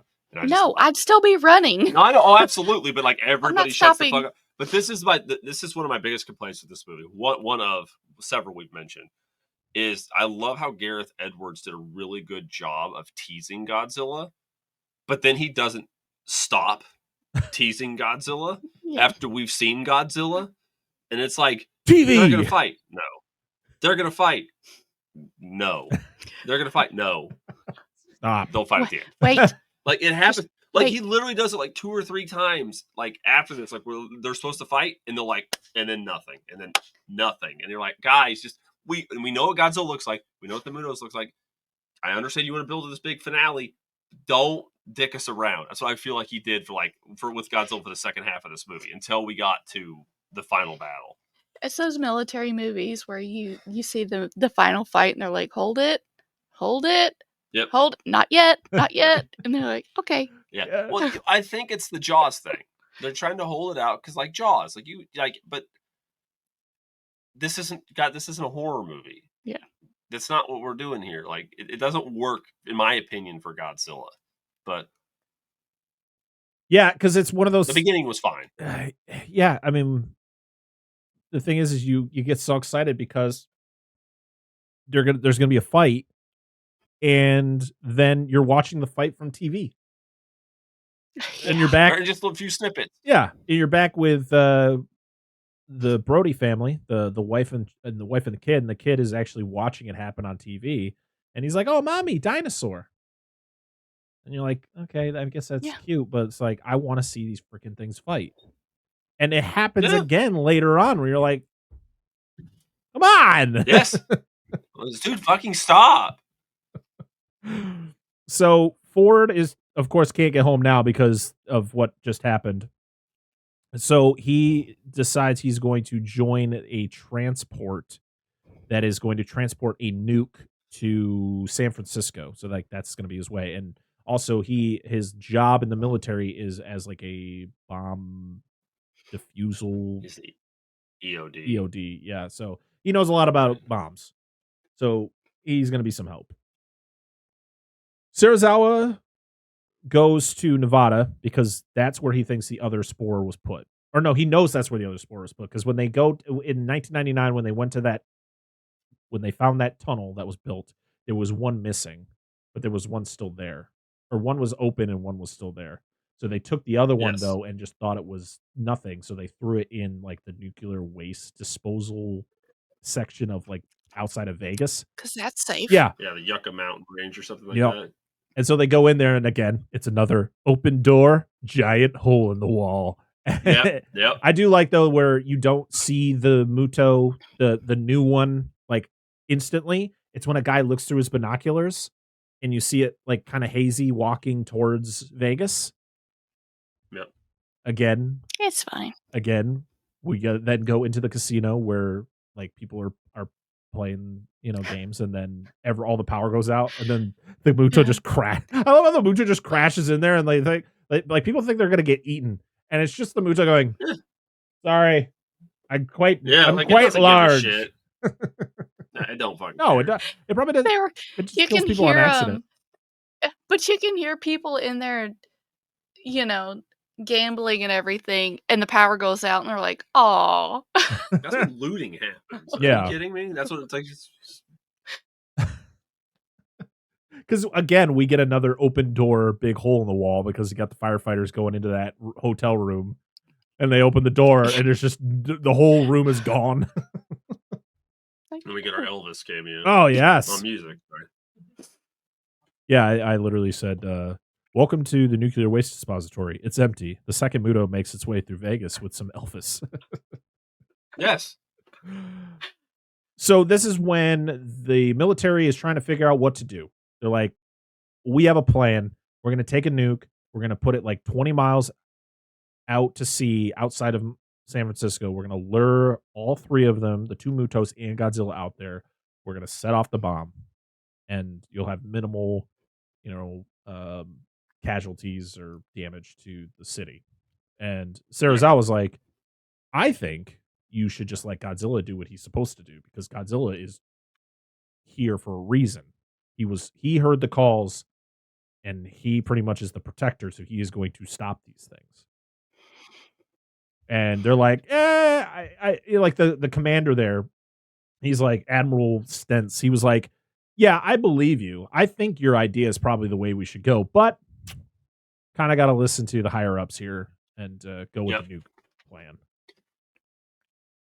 I do like the little added bonus though, where Serizawa shows him the watch that stopped at the time that the nuke went off at Hiroshima. Mm-hmm. That was a good bit. Mm-hmm. Very cool. Well, not cool, but it was a nice touch. It's a nice nod to where Godzilla came from. Mm-hmm.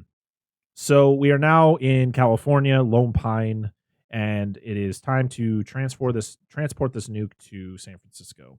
And as they're transporting the nuke, this is where you kind of get some personality from Ford. He's talking to like that one guy. He's kind of having a conversation, because they're switching out the more modern control panel with like a more analog control panel because of the EMP. Yeah, it's a clockwork style. Yeah, because if the EMP burst hits, it won't knock this one. Like this one will keep ticking. So, but the Muto still shows up, causes destruction. I do like they're like walking across that train, the bridge there. Terrifying, by the way. Like, oh yeah, the gaps are like 2.5 to 3 feet wide. Like, why the fuck do I want to be walking there? They're walking pretty nonchalantly. Yeah, too. Walking here. Jesus. So, yeah, the Muto shows up. I do like when they have to like lay down on the track, and the Muto's like coming across, and right as the Muto looks like it sees the other guy and is going to kind of get him, the train, it hears the train start to go. So it retreats to go after the train. And then the next time you see the train, it's just a fireball coming at him. Yep. And speaking of which, that scene where they're trying to avoid the Muto is another bit of what you talked about. Really great sound design. Mm-hmm. My subwoofer was having a hell of a time in that. Fucking awesome. My cat was freaking out, like, what's going on? Like, it's magical. Well, I just love the design of the Muto, especially when you see it up close, because it just looks like it's purely made out of nuclear energy. Like its eyes, it doesn't have pupils. It's like just like it looks like energy pulses. It's really cool. So, yeah, the Muto causes chaos. It takes the nuke, or at least part of the nuke, I guess, and leaves, causing mass destruction. Ford makes it out of his mud. He like wakes up from a fucking coma, and he's covered in mud. and somehow gets on the transport as they find the other half of that Plot nuke. armor. Yeah, they're like, we gotta keep him alive, guys. He's the most interesting person in this movie, said no one ever. Oh, absolutely. Plot armor, plot armor, plot armor. I'm like, what? of course he survives. The only one that survives. Also, this is when we see that because the Muto that we see in this scene is the one from Vegas. So this is the female, because it's significantly bigger, doesn't have wings, and it is carrying lots and lots of babies. Because as it's walking over, you see the big old sack of babies. Yep. Godzilla is on the move, and so they're kind of been tracking him because they're kind of like literally they have like ships literally next to him, like they're following his move because they know exactly where he's going.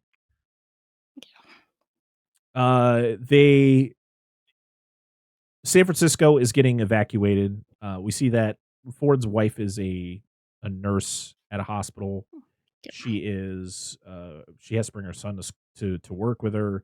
Things are getting bad, so she pretty much gives her son to somebody she works with and is like, I'm gonna wait for your dad. Everything's gonna be fine. This is probably my second favorite scene of this whole movie, and that is when Godzilla makes landfall.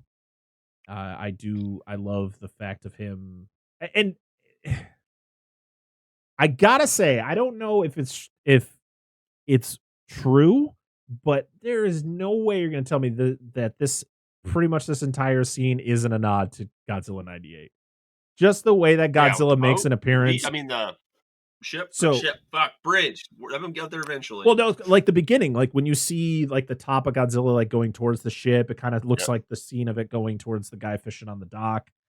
Yeah, and then it gets to the bridge, and you first see the tail, and then you hear the roar first in the distance, and then he kind of pops up. He comes up, he grabs onto the bridge, he literally just walks through the Golden Gate Bridge as he's getting just hammered with missiles. And it's one of the things, like, is he in pain when he's getting hit with these missiles, or is it like a little tickle? He's just laughing. he's at least a bit annoyed. Yeah, like, come on, man, leave it alone. It's when I don't know if you guys ever had it. I had older brothers, and they tickled me a lot as a kid. Mm-hmm. Like, it was, I'm going to hold your foot and tickle your foot. It was okay at first. I laughed, ha ha ha. And then after a while, I'm like, okay, stop. Started kicking. Like, hey, this is like an annoyance. Stupid now. Like, stop it. But yeah, this whole scene is just fantastically done. I love the way it's shot. I love the way Godzilla looks. It's raining, which is, I feel, another little nod. Oh, come on. Godzilla 98 was the wettest movie you'll ever fucking see. Wet. I do like it was like very Godzilla. Moist. Yes, I do like Godzilla appearing in the rain. Like, it just fits. He's a lizard. He needs to be wet. Not all lizards need to be wet. He needs to be wet. Just saying. Damn it.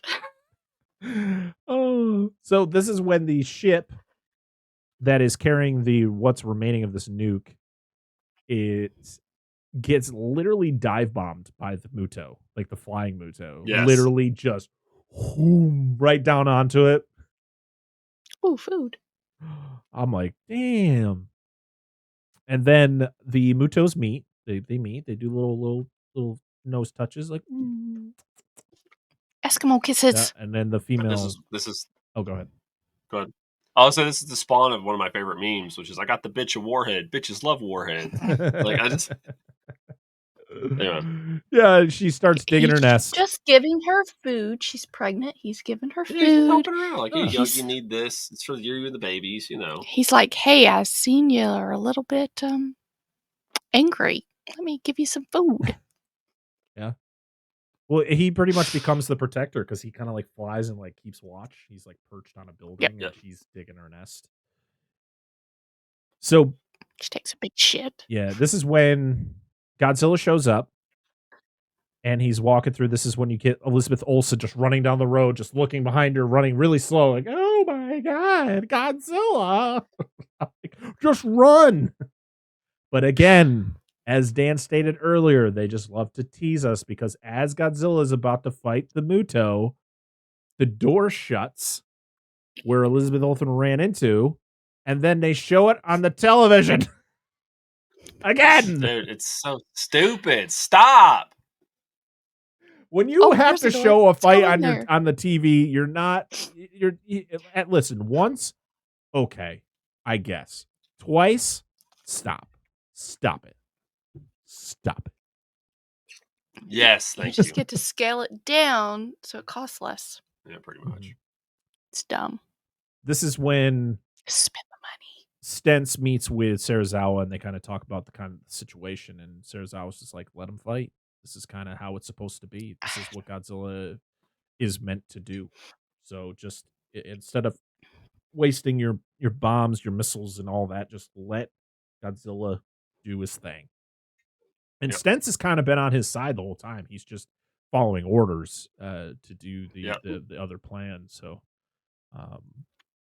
yeah, and that's kind of what we get. I mean, we do get the whole nuke thing, which I'm going to complain about later. Yep. We get the Halo jump, which is, I think, one of the most iconic scenes of this entire movie. Yeah. It is so well done. I do like the music in this scene. The music is very well done because it's very subtle. It's not in your face. Because most of the time, all you're hearing is the breathing of the jumpers. Yes. As they're going through. They have the red. Like, this movie is very much, like, I feel like every Godzilla movie in this MonsterVerse is a different color. So, like, this is the red version. Even though Godzilla's atomic breath is blue, it's very much the red Godzilla, and then King of the Monsters is the blue, and then you have Godzilla X Kong, which is, I guess, the same. I don't. Yeah, sure. And then we have. There's a lot of blue in that one too. Yeah, but it's almost like it's an opposite in the color wheel. Mm-hmm. So they are the good guys. Godzilla's the bad guy. Except for he's not a bad guy. Yeah, Gareth Edwards pretty much stated, like, Godzilla is an anti-hero. Like, he is doing good by protecting what he feels needs to be protected. Like, his whole thing is he's not protecting humanity. He's protecting the order of things, of these titans. Like, that's what he's doing. He's not here to be like, don't worry, humans, I got it. I'm just going to destroy 75% of your city. Like, but he's the main titan in his universe. Like, where he belongs, he's the main. Like, he doesn't want anybody else to be above him. Right. He's mainly like, he has his, like you said, he's got his thing he's doing. Like, he's like, I'm taking care of the Mutos, but like humans, he's just kind of apathetic toward them. Right. They're there, but he doesn't really give two shits. Yeah, he's not there to like, he's not there killing them or anything. Like, face bumping. He's like a canceling out of the other. The other. Protecting his territory. Yeah. Listen, he likes humans. And humans it's his territory. For like 70 years. Like, he's cool with it. He's like, oh, you want to keep shooting me with nukes? Cool. Because I love that nuclear energy. I suck it up with a straw. A little bit at first, but it's fine. It's like eating Mexican food. It's just like, get that burn. And it's worth it in the beginning. It's the after effects that are. Maybe it's reverse. Maybe it's like bad in the beginning, charred up a little bit, but it's fine afterwards. Oh, damn it. I have to. So we get the Halo jump. This is one of the best scenes, most iconic scene in the movie. You know, the red, the flares attached to the feet. The fact that we that kind of makes this movie like the red movie. This is very red. I mean, you could look at the cover of the movie. It's the logo's in red, and everything. There's like a red hue to everything on the fucking poster. Yeah, and even Godzilla kind of puts off that like red hue to him when you see him and like somebody hitting him. Not that that's what color he is, but I do like it that's kind of the theme of this. So Godzilla in the female fight, and this is the fight when you actually see it during the Halo jump. Mm-hmm, yep. Which I thought was really cool. Actually, no, I think he's fighting the male still when the Halo jump happens. Yeah, because this is when you see Godzilla fighting the male, and then he defeats him by doing the tail whip into the building, which then looks like it kills the male Muto. Well, yeah, because they fight. Well, because they fight and whoop his ass Yeah, it's here in a little bit they fight and whoop his ass because they're fighting him together. Yeah, that's right. Yeah, because this is so he kills the male. You think he kills the male, and then the building falls on top of him, which that kind of like knocks him out. No, he kills the male, but that doesn't happen yet. No, he hits the male with his tail into the building, and you see like pieces of the building through the body of the Muto. So you think as a viewer, I mean I didn't because I've seen this movie before, but as a viewer, initially you think that the Muto is dead because it literally like pretty much just. He is dead though. You're thinking because he's just fighting the male first, and then the female joins after she oviposits the eggs. Then the ground troops move in to blow the shit up, and that's when the female's like, "Oh fuck, my babies!" As Godzilla's just about to get his ass whooped, she runs off, leaving the male by himself, and that's when Godzilla kills him by smashing him into the building, and then he goes back to fight her. Because that's where the male jumps on him. Yeah, the male jumps on him and shit, and he's like, right into the building, right into with his tail. So yeah, which is where I said it makes the Mothra right. Yep. When the Muto first jumps onto Godzilla, he makes that little like the high pitched. Yeah, because after he kills the male, the building falls on him, and that's when the female starts chasing Brody and the humans to the boat. Right. My babies. Yeah, because she does like the high pitched scream, like my babies. Yeah. Which to be honest, it's really funny because this is. I hate to say it because I know it's people will be like, it's not. It's a callback to G98. You got really Godzilla giving birth in the babies being born, then all the babies get killed, and Godzilla gets pissed and chases them around New York City. I mean, this is kind of how it goes with this. All the babies are dead. You have the mom even checking it out, like to see like there's nothing left, and she notices that they're trying to get the boat with the nuke on it running. Yeah. So she makes way to that. I do like the little callback to, or the little kind of hint to King Ghidorah with they should kind of focus on the little dragon head that's in the gasoline when he's pouring all that to blow up the eggs. But that was a nice little touch. Yep. But she literally shits them in a hole and leaves them. Well, she was watching over him. The male was covering her while she was laying the eggs, and then she went to go help the male, and then they caught on fire. She's like, "Oh, my curtains are burning." And, but they were far enough away. The curtains are on fire. They were far enough away that they could light them on fire. No. Well, they were distracted. Yeah. Godzilla's ass. Yeah. They were worried about Godzilla. They didn't think the humans would do anything. They didn't realize they were a problem. Yeah, they were. Yeah. So. Yeah, because this is when Godzilla does fight the male by himself. And this is when you see his atomic breath for the first time. You see that you hear the charging sound. You see his dorsal fins start to glow blue. And then it's used for the first time. And he hits the male. He fights him off. But then, he does the tail. I love the way he kills him with the tail whip into the building. I think it's hilarious. Yeah. Actually, he does his atomic breath on the female. Because it's the whole scene where you see nothing but because she's the atomic breath. Yes, because she hits the. You see his tail. Wait, he doesn't use the atomic breath at all on the male? No, just on the female. Oh, so the male was already dead before he used. No. He used the atomic breath on the. I know. Female first. Female first, then the male. Then the male jumps him, and then that's when they get the upper hand. Because and then that's when you see Godzilla fight them first. Is when it's with her. Yeah, there's a lot of distraction going on with the female. Because it's his tail up his back, and then he like bursts into her, knocking her back. Right. Okay. Jesus Christ! Why am I so confused about this whole fucking part? I even forgot. I was like, oh, fuck the atomic breath. Because, he does it on the female, and she's kind of out for a few minutes. Right. I just remember the fight with Godzilla and the female, because the fight with Godzilla and the female is the best fight. Mm-hmm. But both times. It's just the best. So, the mama goes after the nuke. And Ford goes for the boat because it's taken way too long, and he's going to go there to kind of set the bomb.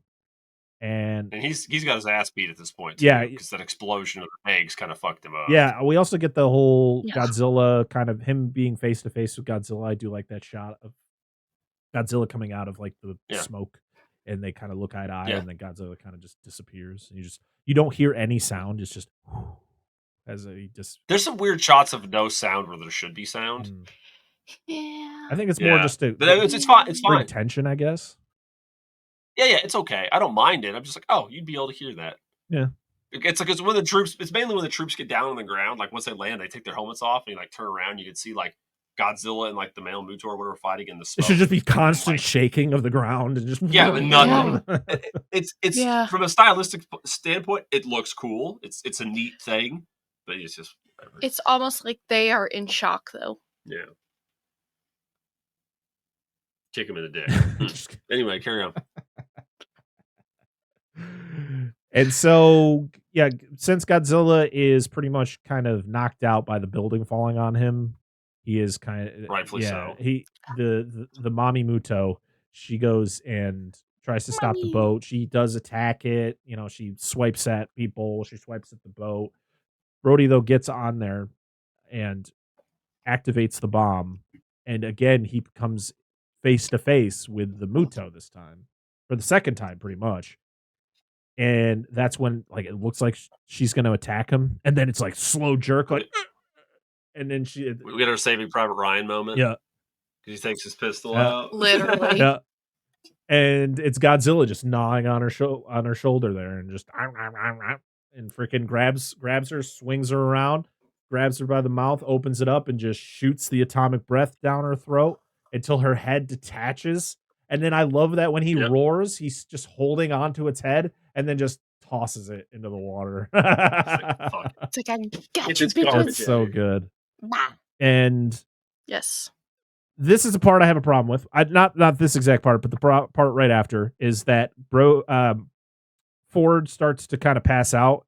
And as he's passing out, you get the camera view of like his eyes shutting, and you see Godzilla collapse. And the bomb goes off behind him. I'm like, that bomb was not that far off the fucking shore. There would be a lot of destruction. Yeah, because he was still on the boat. He passes out, gets rescued by the dudes in the helicopter, which probably wouldn't have like, dude, there's like 5 minutes on the bomb. Fuck him. We're not going for him. It's not worth the risk. They take him, fly off, then the fucking thing explodes because he's still on the boat when he passes out. It's so close to shore that it would have caused so much destruction.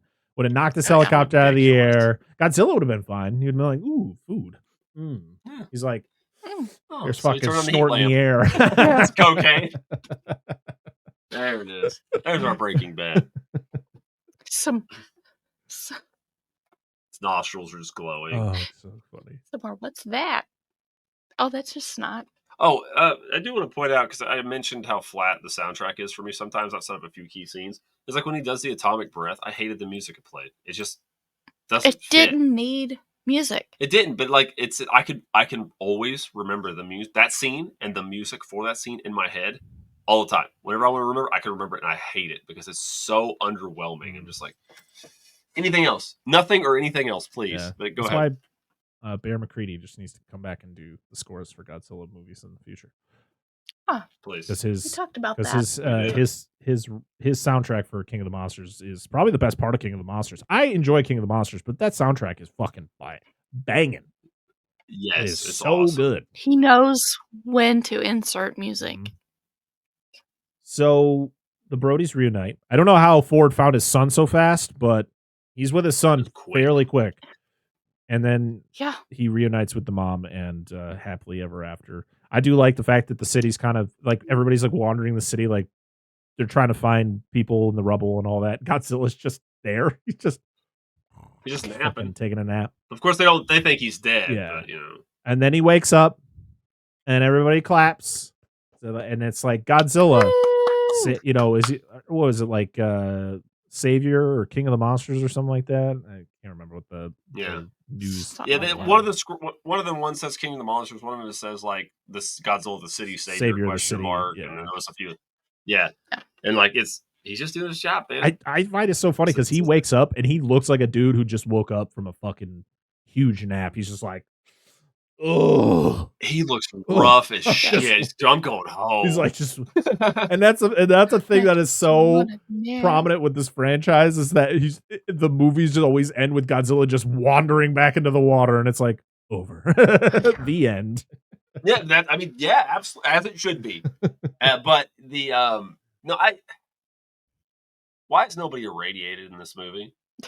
They're I thought fine. his wife at the beginning, and there's other people. Like fine. Ford was such close proximity to these things, he should have some kind of radiation. I know they eat the radiation, but they still should probably exude the radiation because of how much they ingest.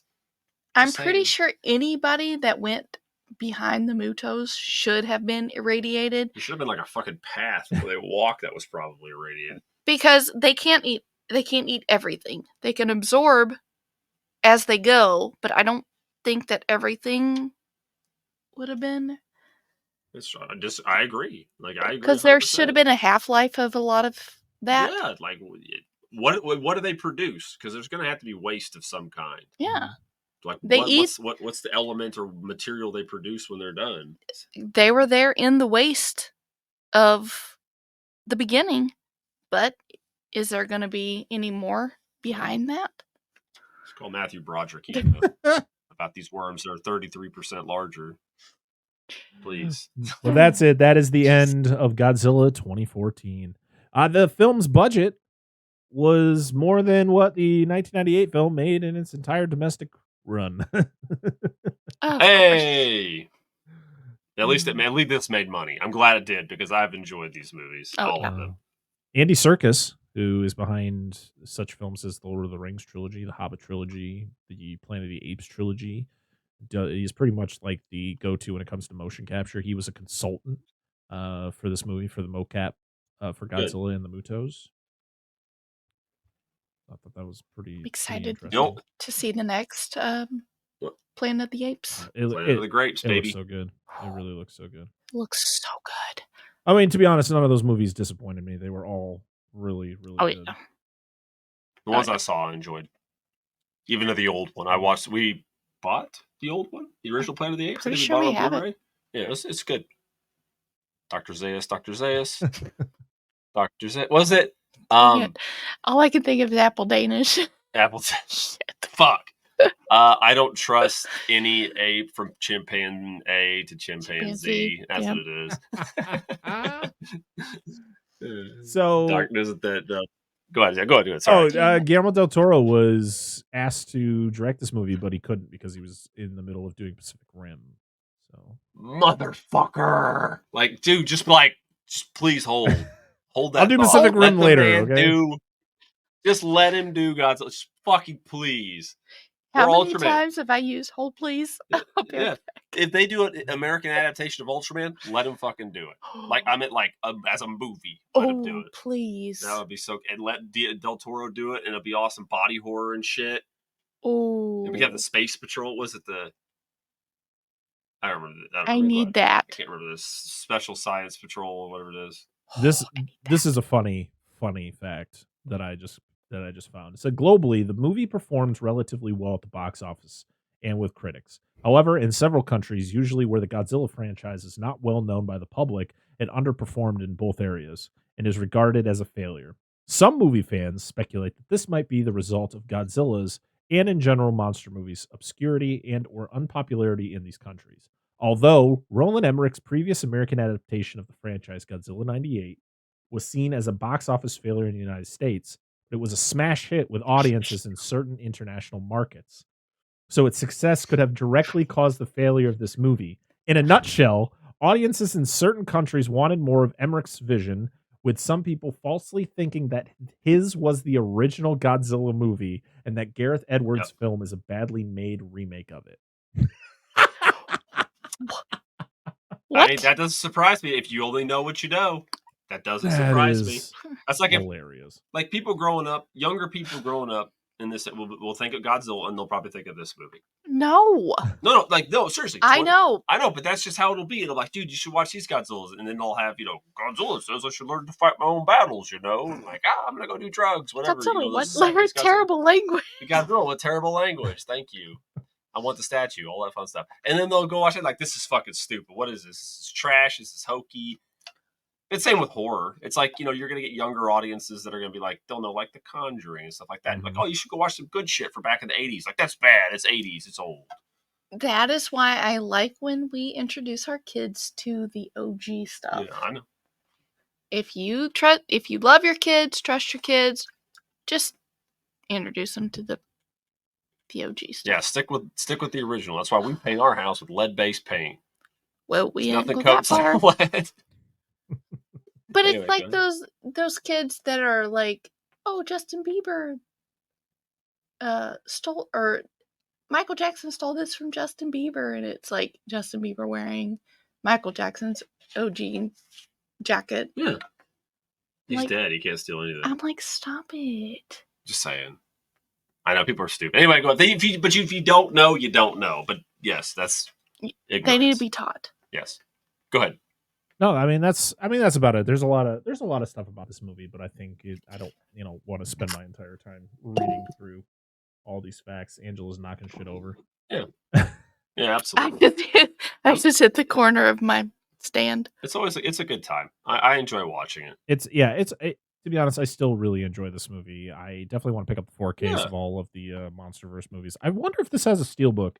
I need to see it because I really want to see what that looks like. Probably. I do like the 4K cover of the movie where it's got the Japanese letter or the characters for the name. Yeah, and kind of the way the art looks. It's very cool. It's like him wandering in San Francisco. You see like the Golden Gate Bridge in the background, and him kind of not face. I love the fact that he doesn't face. It's his back, which is kind of I don't know. Yeah. I'm glad they blew up San Francisco because it's not like anything of value was lost anyway. So. Oh no! Anyways, hopefully none of our California listeners are from San Fran, and if you are, we're sorry for what Dan just said. Probably. Anyway, I'm sure the people there are fine. I just wouldn't want to live there. Anyway, it's funny how much of a tonal shift the series went from when you go from this one to like the laters, which we talked about like recently in our New Empire review we did for that, or Fresh Cut we did. But, yeah. Which I'm fine with. I'm fine they didn't just do the stick with the dark and gritty, which is great. And I like Godzilla movies that way. But like, they just did their own thing and it's fine. Yeah, no, I think that's good. I think just do something new. We don't need to have the same exact story. I think they succeeded. I think I really like the fact that we don't really see Godzilla much in the movie. I think that they kind of keep him scared. I really wish it wasn't always on a TV that we see him fight. Yeah, I'd like to see the fights more, but I think it could have been done in a different way. Yeah, if you're gonna do the big reveal, and then don't give a shit as much. Don't be like do the big reveal and then dick us around several times afterwards. You're like, come on, guys. Yeah.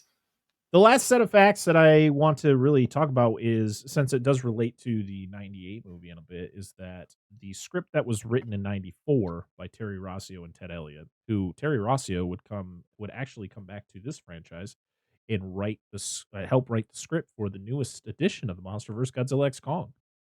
So that's pretty interesting. So there are 6 points from their original script from 94 that they actually included in this movie. The first being the opening segment, which is set in the past, where one of the characters' parents is killed. Then the story jumping to the present time to show the surviving parent obsessed with the mysterious event that happened. Number 2 is Godzilla travels to San Francisco, destroying the Golden Gate Bridge. Number 3 is ancient enemies are reawakened, so the Mutos. Number 4 is Godzilla battles a flying monster, which he hunts to kill. Number 5 is Godzilla blows his atomic breath into the enemy monster, decapitating it. And then the final point is him at the end wandering back into the sea. So. I mean, that's which I feel like last one's not. I feel like fair.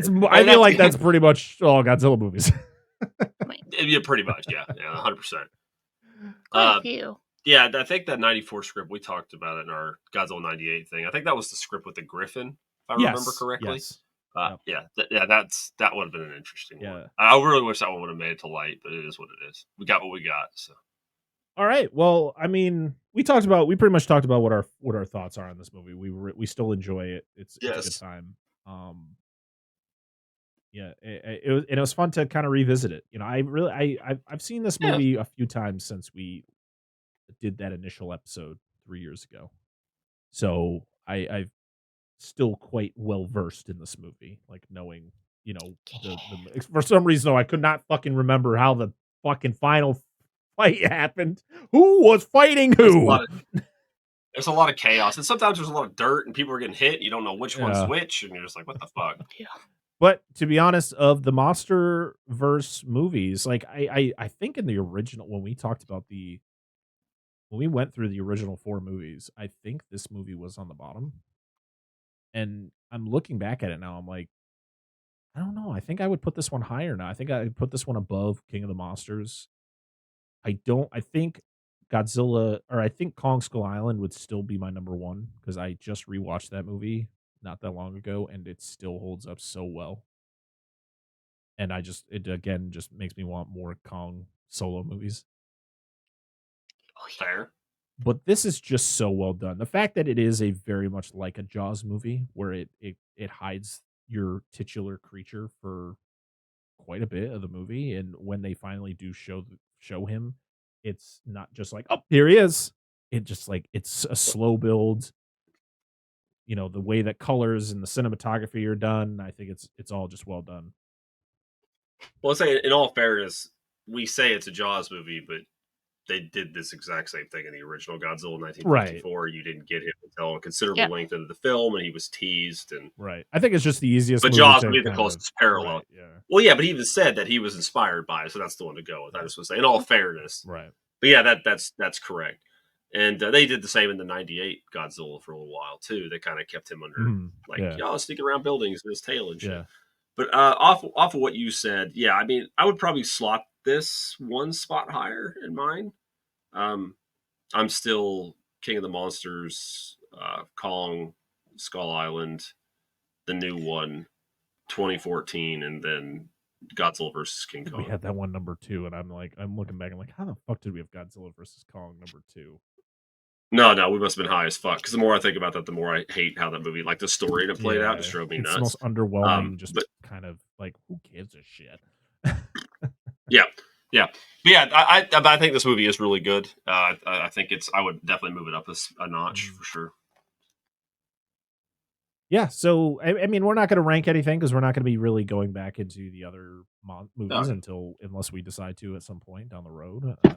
Cover some of the old episodes that we've already done. This just felt right, to celebrate an anniversary. Is just go back and redo an episode that maybe isn't the best quality wise. So hopefully we fix some mistakes, or maybe you'll like the original more than this one. I don't know. We'll see. You let us know. Yeah, fuck those guys. Let us know. Okay.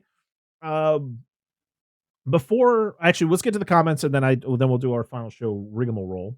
So, of course, as you know, every week we ask you, the loyal listeners and viewers, to let us know your thoughts on the movie we are covering. And, of course, we are covering Godzilla 2014. So we asked you what you thought of the movie. We asked you on all of the social media apps out there. We asked you on Twitter /X, Instagram, Threads. Actually, I think those are the only 3. So we asked you there, and then you give us your answers, and I'm going to read them right now. So we're going to start over on Twitter. Our first one is from Rena Fried Man Watts, or at Rena, who says, congrats on 3 years. Thank you. Thank you so much. Yes, thank you. Our next one is from at Contrarian Prime, who says, well, it gave us this hilarious meme of Bryan Cranston covering his mouth and crying. So it wasn't a complete wash. So by that statement, I feel like they don't like the movie. They just like the meme. Assume. So the meme is fair, but we did still get the meme regardless. So that's fair. Our next one is from our good friend Darren from Nostalgia Cash. Nostalgia Cash. Damn, that's a new one. Just tell me you gotta start that podcast. That's his new cryptocurrency. Nostalgia Cast in Black to Bluey, or at DW Lumberg, who says, great groundbreaking. Jesus. Read the fucking words, man. Great ground level visuals of what it'd feel like to be attacked by giant monsters. Edwards and McGarvey have great respect for us as viewers, I think.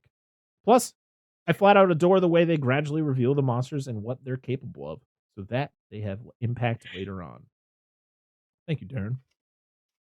At SWO Productions, or Stu World Order, said, haven't seen it in too long to have thoughts, but happy anniversary. Thanks, Stu. Appreciate you. Appreciate you. Thanks for being a patron. Our next one is from @ScreenNerdsPod, who says, I really enjoyed that film. Wish Cranston had been in the film longer. At some point, I plan on doing an episode on it. That'd be cool.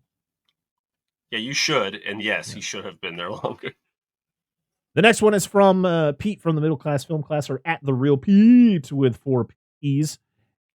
He gave it a 5-star review on Letterboxd, and it says, haven't seen this since I watched it in theaters opening weekend. Not 100% of the story works, but damn do I love the personal feeling of the characters in relation to the various kaiju. One swipe of Muto's arm in the foggy night causes a series of events for our characters that have long-lasting impact.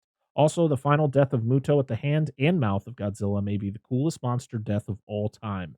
Plus, the sequence of Godzilla's first appearance underwater is an all-timer. All right. Yeah. And our last one on Twitter is from @SuperNerd525751, who said, I love this movie, and while lots of people still criticize how Bryan Cranston was killed off early in the movie, I don't hate it as much as everyone. I just thought it was a dumb decision. Yeah. That's about where we're at, right? I guess it depends on when I watch it. Like, there's maybe one moment I'm like, and then there's moments like, you get over it. Because the rest of the movie is actually pretty fun to watch. Mm-hmm. All right, let's go over to Instagram. We have one comment on Instagram from Seismic Cinema, or Seismic_Cinema, who said, I really like this movie. Watched it in 3D when it came out. I didn't even know this movie came out in 3D. I really liked all the suspense and tension of when the monsters were going to show up. I also love a good military showdown with everything going to hell. I don't mind Godzilla isn't on screen for too long, as it's so worth it when he is. I prefer this version to the Usain Bolt upgrade in the new movie. That Halo scene is still a great shot. Thank you. No. Well, okay, that's fair. That's fair. No fans for slimmed down buff Godzilla, apparently. You got to share love to all the different versions of Godzilla, you know? Oh, absolutely. Nothing on Threads, so yeah. So thank you everybody who left us a comment. We appreciate you. Make sure to follow us on all the different social media apps if you want to be included in the episodes, because if you leave us a comment on the movie we're covering, we're going to read it on the show, meaning you're going to be included in the episode. So thank you very much for that. Next week, we will be sitting down with a very, very special guest, the man who is behind our intro to the show. If I were to cast the voice of God, I would cast this man. We're going to have Jason from Binge Movies on to talk about 1991's The Addams Family as we finish out our month of 1991 series. Very excited to have him on the show, a first-time guest. It's gonna be a good time. It is a good time because the episode is already recorded, but yeah, it is. Allegedly. It's a good allegedly. Wink, wink, wink, wink. But in all seriousness, everybody, thank you so much for all the support that you have shown this silly little show over the last 3 years. We have grown a lot. You have helped us grow a lot, and we couldn't thank you enough for everything that you have done for us. For one, we have, of course, if you didn't know, we have a Patreon, patreon.com/Dissect That Film that we started last year. We have 2 different tiers. We have a $1 tier and we have a $5 tier. Our $1 tier is pretty much you get early access to episodes. You get to participate in our polls that we're going to be doing once a month. I just kind of leave you guys little notes like, hey, thanks for being so awesome. And then at our $5 tier, which is our Mark Wahlberg book club, we have a Patreon exclusive show called The Monster Zone, which really is fitting to this episode since we're talking about kind of an OG monster. And this month, since we actually now know what movie we're covering this month, what are we covering this month on The Monster Zone? It Came from Beneath the Sea. Very nice, from 1955? Something like that. Stop motion giant octopus movie. So... Golden Gate Bridge gets blown up to that one too. Wow. I'm pretty sure. Yeah. All right. So we're very excited. If you want to join in and be a part of that show, if you guys want to listen to that show, just go to patreon.com/dissect that film and join us at the $5 tier. Or if you can't do that, you can't support us financially, that's totally okay. We will never beg for your money or even, to be honest, ask for your money. It's just kind of there if you guys want to, do that. But please go to your favorite podcast apps and leave us 5 stars. Leave us a review. Please, I do want to read off an amazing review that we got recently. So let me find that real quick. Is this the one about the parachute? What? What? Just go ahead. Seriously, if you listen, if you listen to us on Spotify, Apple Podcasts, Good Pods, even on YouTube, you can leave us comments and comment, and subscribe over there. It's all free on YouTube, so please go do that. But it's also free to leave comments or leave reviews over on your favorite podcast apps. And we got one over on Apple Podcasts, and I want to read it on this episode. It says, "This gets me through my workday. 5 stars. I'm a good. Jesus Christ! Read the words. I'm a dog. They have to be good. They do. I'm a dog groomer and just recently started listening. I'm obsessed, and this podcast is my go-to for my workday." By Musa Shachek. Musa Shachek. I probably just butchered that name. But thank you. Thank you so much for leaving us that wonderful review. Hopefully you still listen after I just butchered your Apple Podcast name. Yes. So thank you, seriously, because to be honest, I never think we deserve praise like that. But the fact that people listen to us and keep listening to us really means a lot. So thank you very much. I know. Yes, and I know how much I depend on podcasts to get me through the workday. So the fact that we do that to other people, I think is awesome, and I feel like it's like me giving back. Yeah, in a way. So that's really cool. I think that's great.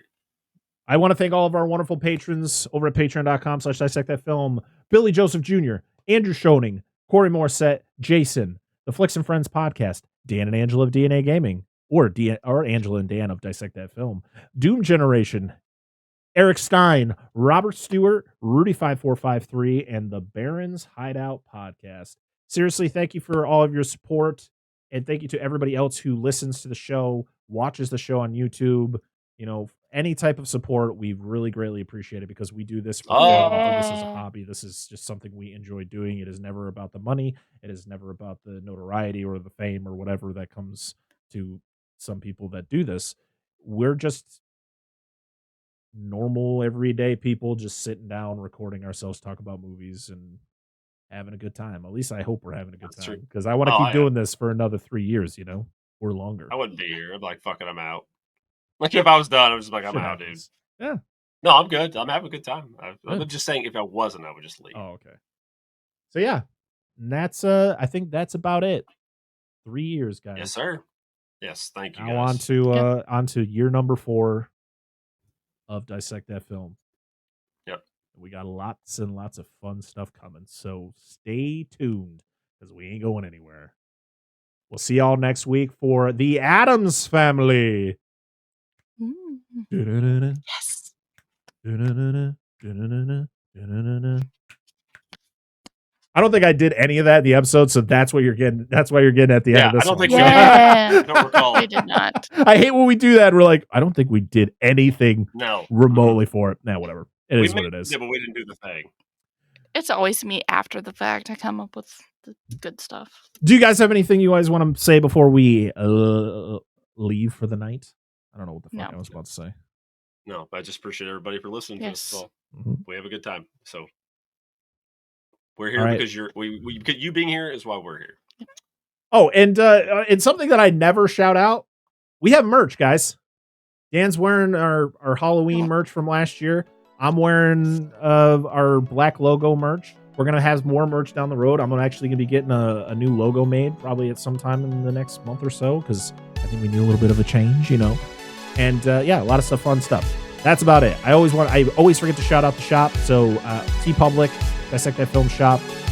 Grab yourself a shirt. They have sales all the time, so that's cool. All right. We're out of here, guys. Thank you for 3 years of awesomeness. We can't wait to do more.